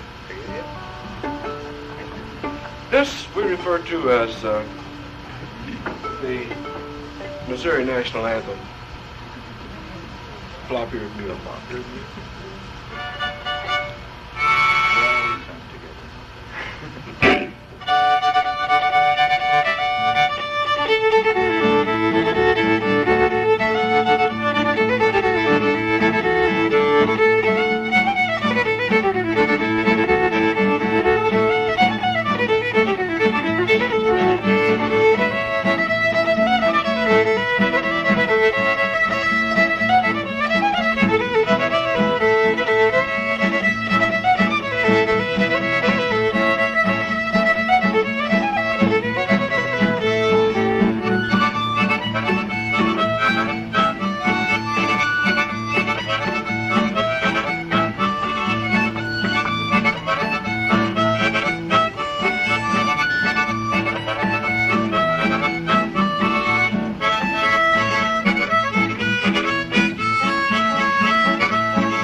Summer was a time for camp meetings and special Sundays with preaching all day and dinner on the ground. Disputes between the one-godders and the three-godders, the one-cuppers and the many-cuppers, and sprinkling or dowsing were rekindled. At least there was general agreement on the best songbook, and that book was the Missouri Harmony, published in 1808. That was the same one that Abe Lincoln and Ann Rutledge had sung from, and the style was the old-time religion. In the brush arbors, the pole shelters with the brushed roofs and lanterns hung from the top, spirited singing and clapping could be heard for great distances. At some meetings, only one hymnal was available, so the preacher would read the lines and the congregation would then sing them. That fellowship and feeling the Spirit move within brought a wonderful affirmation of God's purpose, and people went home feeling blessed. What a heritage, those meetings at the brush arbor. Join us.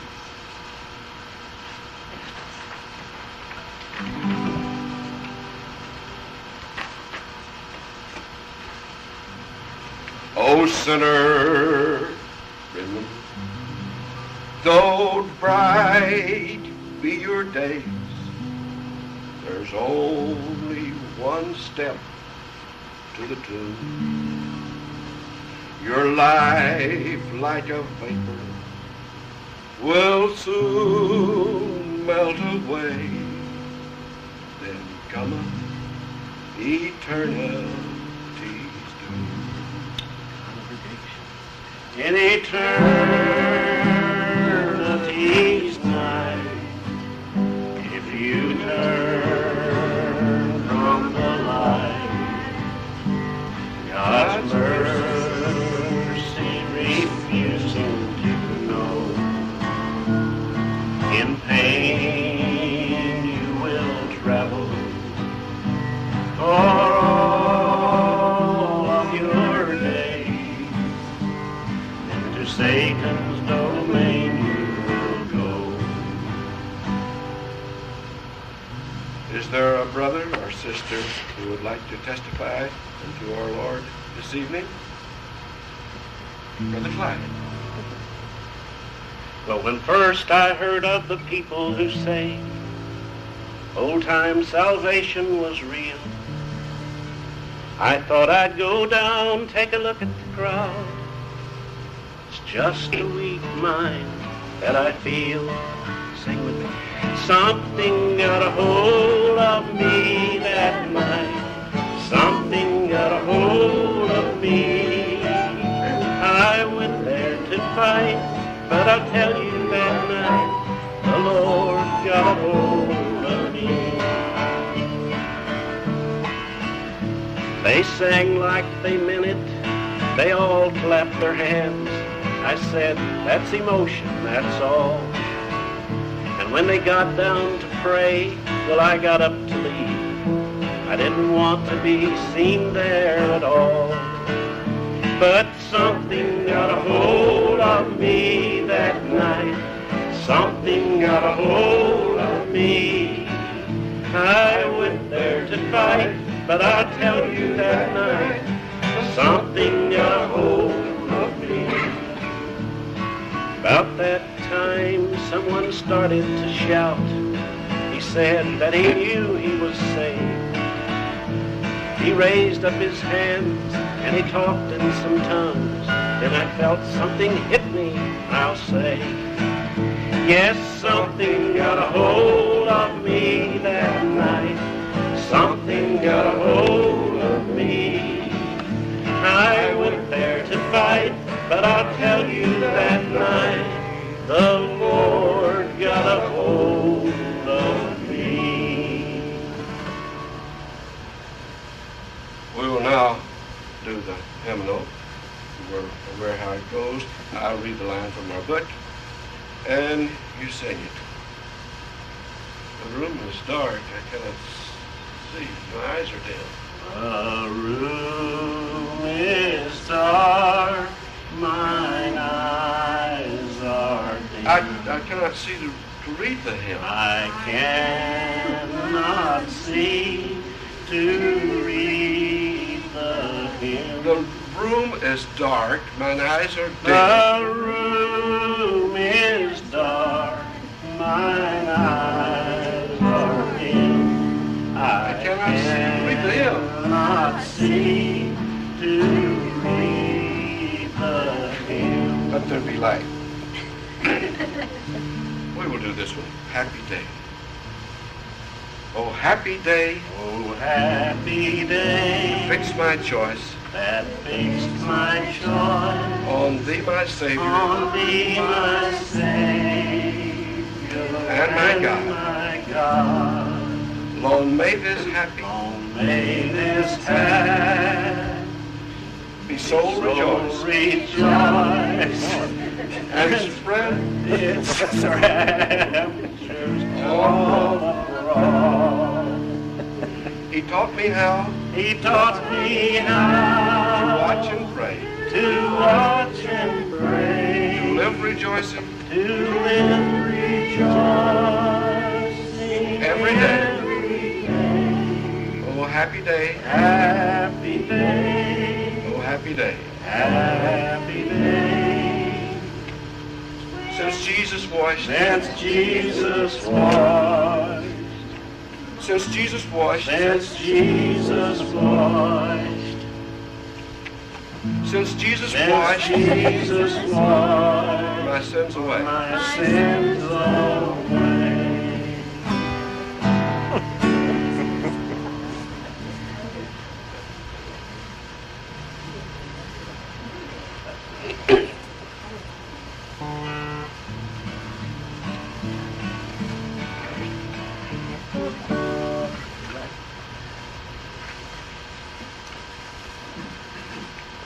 A popular notion seems to have been that the James gang was a little better than other criminal groups because they stood against the moneyed interests and the greed of the railroad owners. People knew Jesse was an outlaw and a desperate man, but he did seem to hurt the railroad companies and the banks, so the harm to the innocent could be overlooked. Consider these lines. Jesse James was a man and a friend to the poor. He'd never see a man suffer pain. And compare them with Jesse was a lad who killed many a man. Certainly, he did live out the common yearning to be daring and to use wit to get even. And thus he became an authentic folk hero. I'm just picking out some verses here and there. If someone has one in mind, you can just sing it. Jesse James was a lad who killed many a man and robbed the Glendale train. But that dirty little coward that shot Mr. Howard laid Jesse James in his grave. Jesse and his brother Frank robbed the Gallatin Bank and carried the money from the town. It was in that very chase they had a little race, and they shot Captain Sheets to drown. Now Jesse had a wife to mourn for his life. His children, they were brave, but that dirty little coward that shot Mr. Howard laid Jesse James in his grave. You'll take it there. Jesse.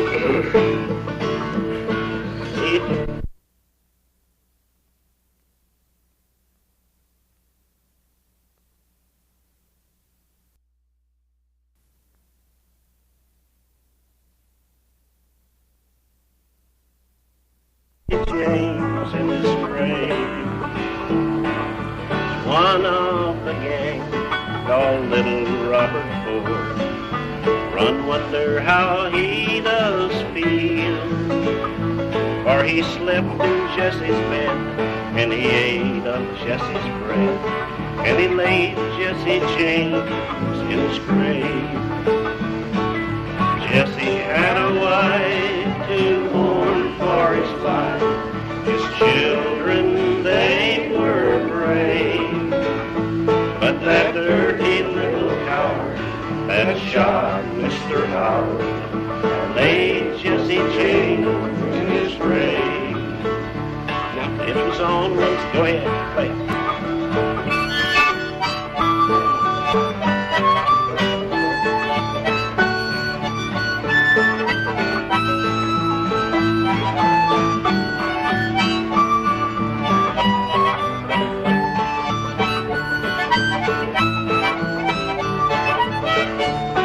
Was on one Sunday night, Jesse was home, talking to his family brave, when Robert Ford came along like a thief in the night, and laid Jesse James's grave. The people held their breaths when they heard of Jesse's death, wondered how it came to be. It was one of the gang called Little Robert Ford who shot Jesse James on the spot. Jesse had a wife to mourn for his life. His children, they were brave.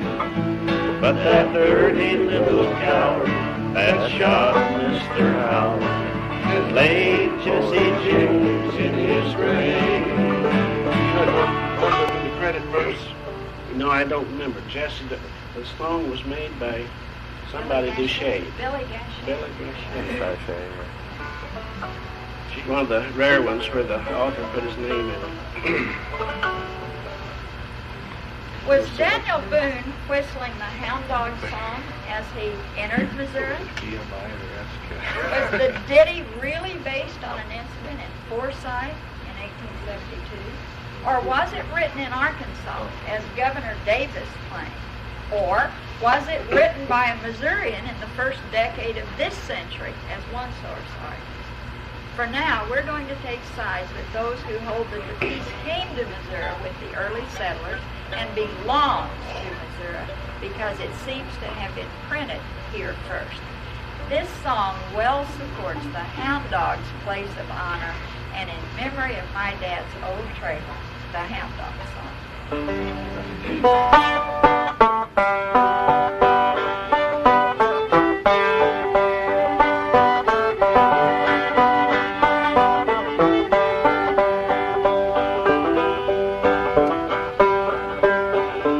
In the big snow-filled ground, took a load of corn down. My old chip dog got ornery cuss. He just naturally followed us. Every time I go to town, the boys keep kicking my dog around. Makes no difference if he is a hound. Gotta quit kicking my dog around.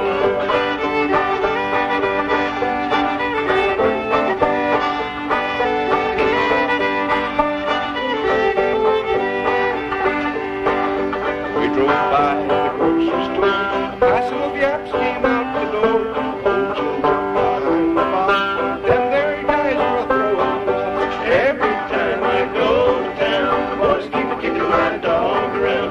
Makes no difference if he is a hound. Gotta keep kicking my dog around.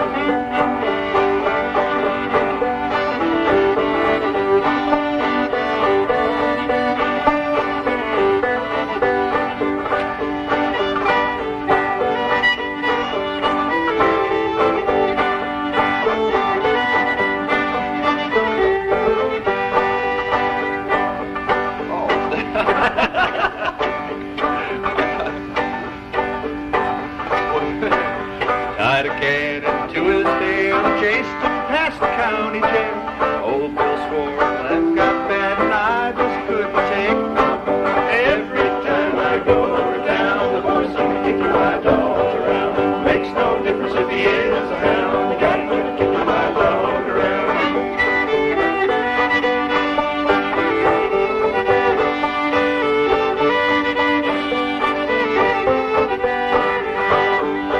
Oh, them big snow-built rounds took no time getting down.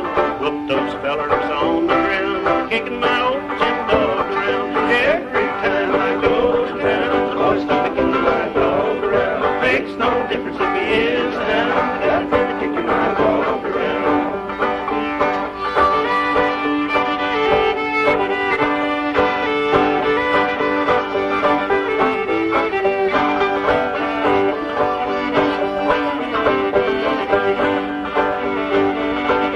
Old Jim saw his beauty then. He tied him to a gentleman. Sure messed up the house crack. The hunts and rides and hides. Every time I go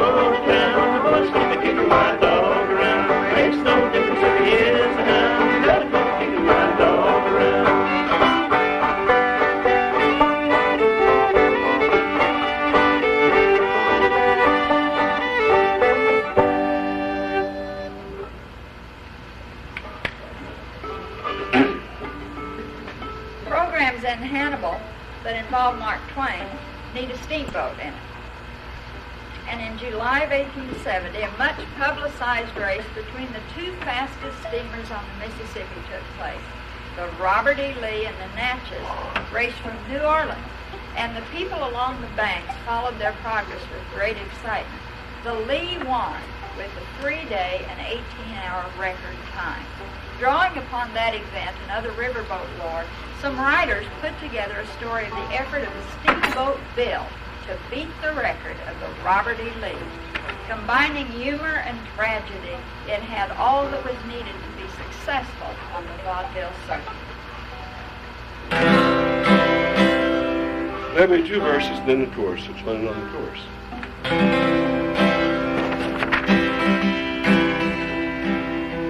You all about ready? Yeah, we're ready. Down the Mississippi steamed the whippoorwill, commanded by the pilot, Mr. Steamboat Bill. The owner gave him orders on the strict QT to try and break the record of the Robert E. Lee. So stoke out the engine, watch the old smoke roll, burn up all your cargo if you run out. Don't beat the record, Billy told his mate, to my mate, you're a feeder at the Golden Gate. Steamboat Bill, steaming down the Mississippi. Steamboat Bill, a mighty man to see. Steamboat Bill, steaming down the Mississippi, trying to break the record of the Robert E. Lee. What? Out stepped the gambling man from Louisville, trying to play the bed against the whippoorwill. Billy flashed a roll that would surely choke a man. Parlor exploded, threw them up in the air. See. The gambler said to Billy after left the bank, I don't know where we're going, but we'll make it. Billy said, here's what I'll do. Bet another $1,000 I do higher than you. Steamboat Bill, steaming down the Mississippi. Steamboat Bill, the Clyde had made him swear. Steamboat Bill, steaming down the Mississippi. The parlor was loaded and up in the air.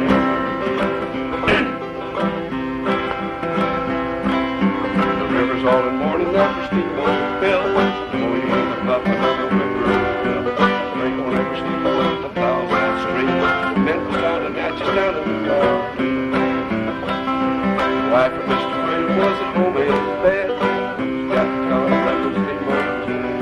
She don't have children and the pussy for them. His daddy let you have a little railroad man. Steamboat Bill, steaming down the Mississippi. Steamboat Bill, he's with an angel man. Steamboat Bill, over on the Mississippi. Some pilot on the ferry in the promised land. Early in the morning, a human being should keep traffic.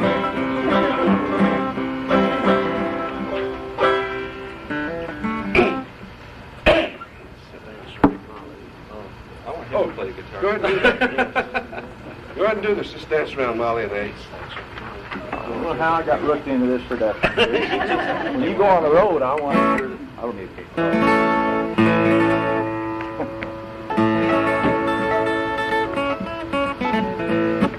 I don't do that kind of stuff anymore. I don't do that kind of stuff.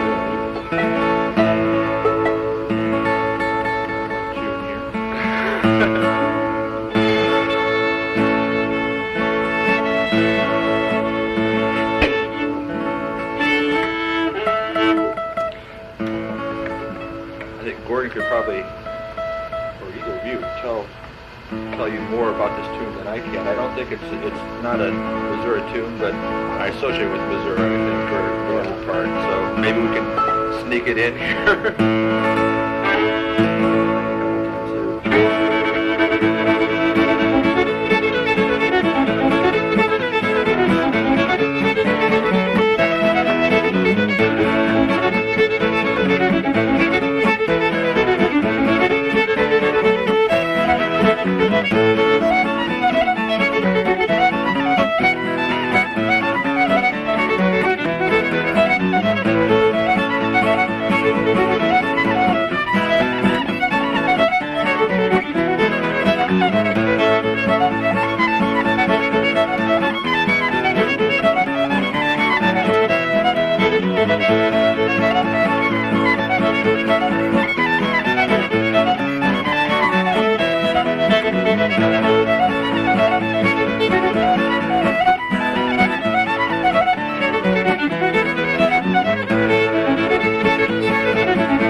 Thank you very much.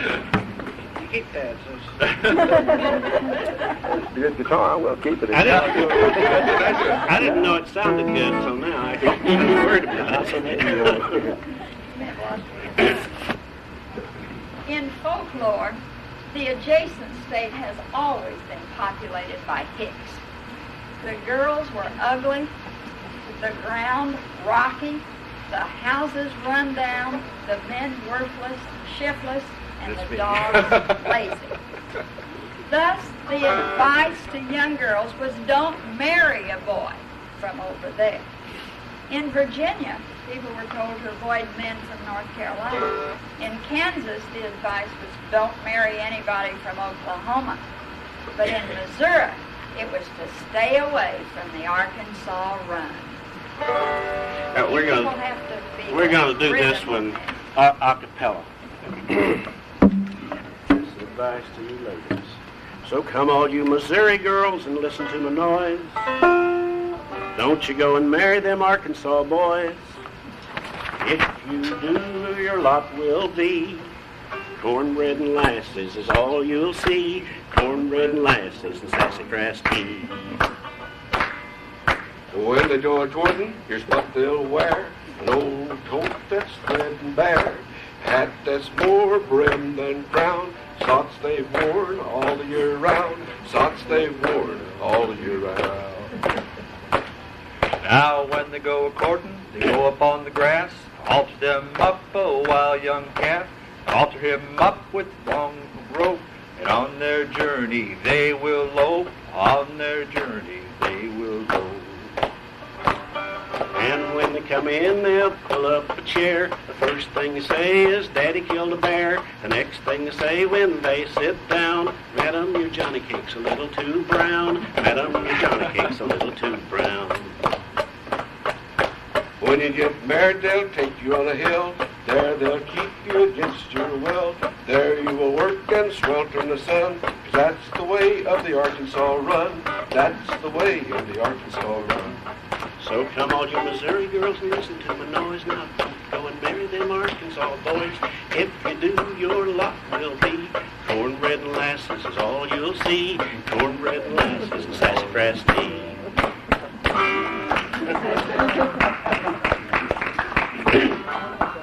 Now we need you in C when we start again. Each song, you do better on the song.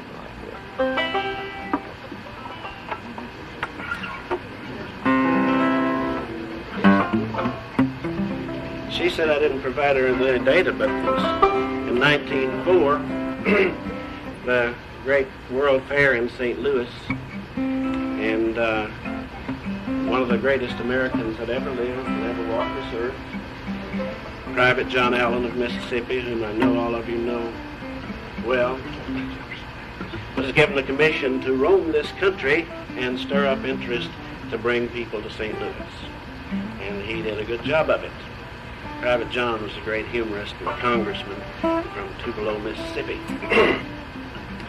So in 1904, people came by railroad, boat, trail, rail, road. And the automobile, he said, has already been invented. And they met in St. Louis. And somebody in New York wrote the song in C. When Louis, is that C? Well, let's put it in another chord then. Put it in E. Put it in G. When Louis came home to his flat, he took off his coat and his hat. He looked all around, but no wife he found. So he said, where can Flossie be at? A note on the table he spied. He read it just once, then he cried. It said, Louie dear, it's too close for me. So I think I will go for a ride, and you can meet me in St. Louis, meet me at the fair.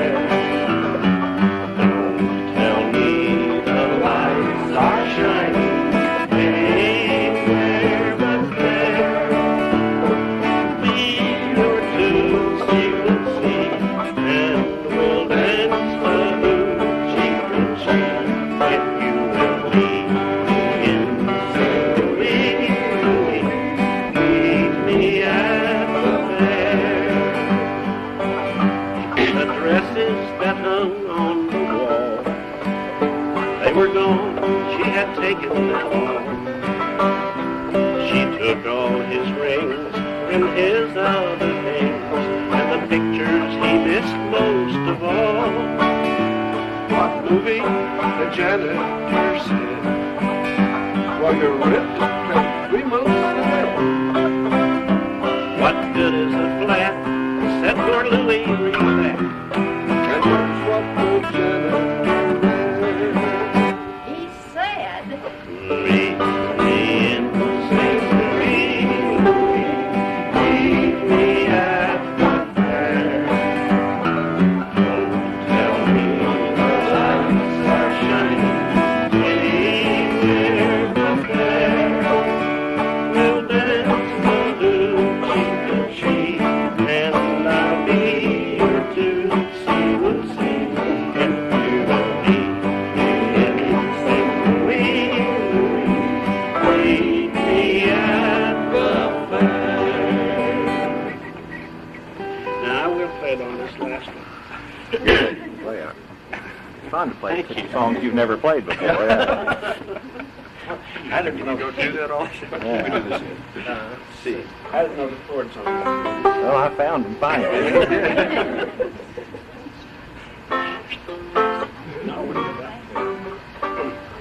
these rivers have remembered the lovelorn trapper saying farewell to Shenandoah, the efforts of Steamboat Bill, and the cry of the lover. On our roads, we fought over the hound dog and carried Johnny to his grave. We've gone to brush arbors and past opera houses. We followed the trails of Joe Bowers and Sweet Betsy and heard warnings about the Arkansas Run. Our rails brought Jesse James to fame and the whole world to St. Louis in 1904. We hope you have enjoyed the memories pulled from this toe side of Missouri songs.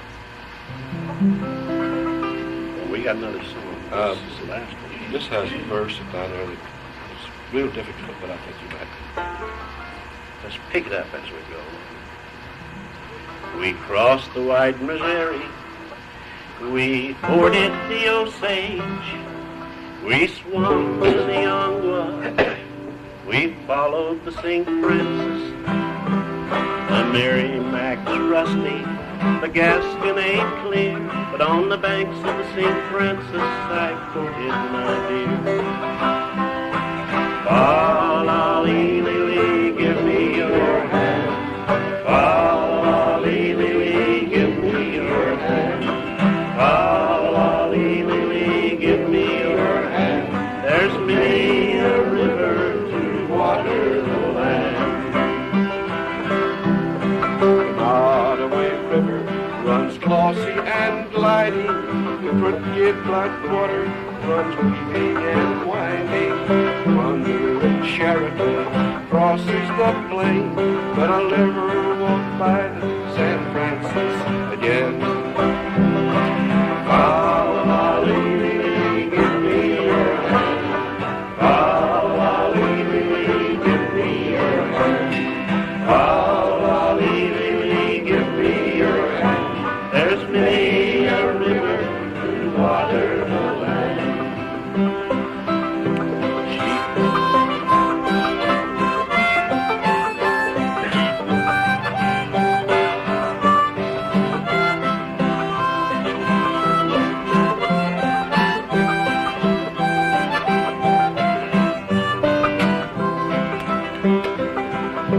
She hugged me, she kissed me, she called me her dandy. The Meredith seems muddy, Big Pine is quicksandy. She hugged me and kissed me and called me her own. And on the banks of the St. Francis, she left me alone. Fa-la-lee-lee, give me your hand. Fa-la-lee-lee, give me your hand. Fa-la-lee-lee, give me your hand. There's many a river to water the land. The girls on the White River, they're plump and they're pretty. The Castor and Norfolk holds many a beauty. The banks of the James, there's Jones of the score, and I'll never walk by the San Francisco Moor. Fa-la-lee-lee, give me your hand. Fa-la-lee-lee, give me your hand. Fa-la-lee-lee, give me your hand. There's many a river to water the land.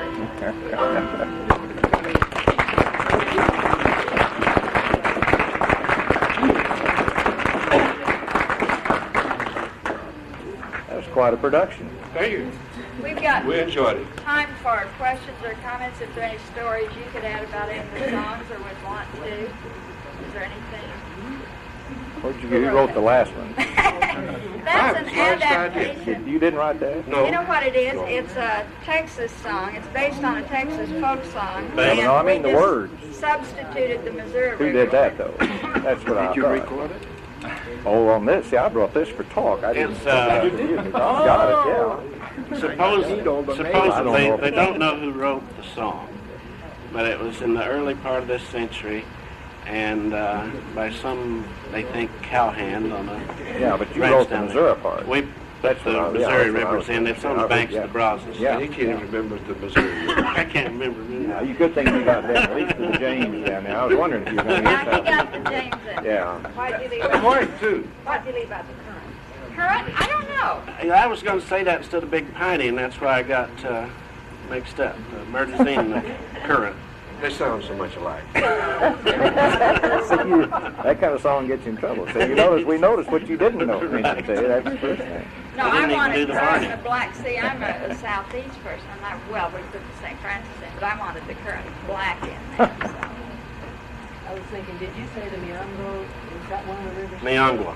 No, that's not Niangua. Niangua. Yeah. Yeah. That's another. Oh! But that's an old pronunciation. Oh, is it? Good. My husband called it Miango all the time. He does?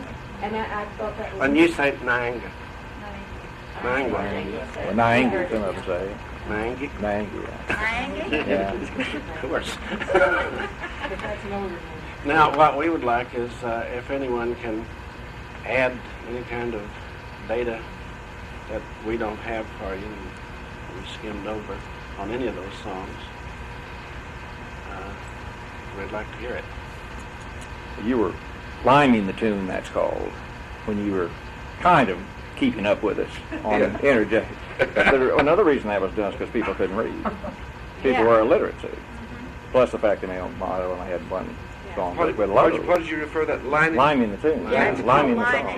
yeah. Or interlining. I've heard it called interlining Yeah, too, but my lining the tune. mother always called it lining. You Lining lined the tune. That's lining the song. tune. You Your lined shape it. noters used to do that. We haven't done it enough to be good at it. Well, you need, if he'd speed, to get him on the ball a little bit there. You've got frustrated singers trying to catch up where you are. Yeah. Well, we thoroughly enjoyed doing it. And I look forward to the chance to see you all again before next year. Welcome to Farmington. Flat River. Flat River. Farmington. Well, they put on the map at Fredericktown. No, It's somewhere in the vicinity of Farmington, Fredericktown, and Flat River. That little thing we tried to do about the room is dark, mine eyes are dim. I think that's an old folk story because I remember my dad telling us about that happening up in Rumbar, Missouri. And, the stories either did or didn't, but they happened somewhere, maybe. I've heard that it happened, regularly. Anything else? Is it coffee time? We thank you.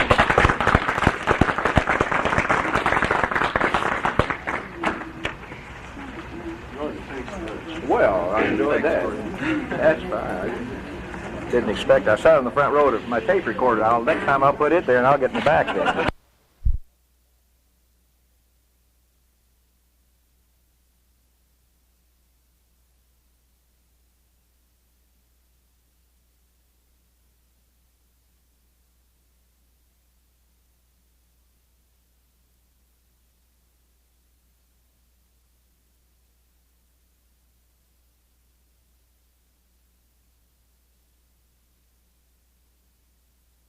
I'm sorry we ran out of time, so any of you who may have questions to any one of the three presenters, please buttonhole them later on. I think we have to go and get that menu, that Oklahoma menu, which is right being served right behind us. So thank you all very much. Okay, outstandingly good. Thank you, thank you, thank you. Can you leave that door open?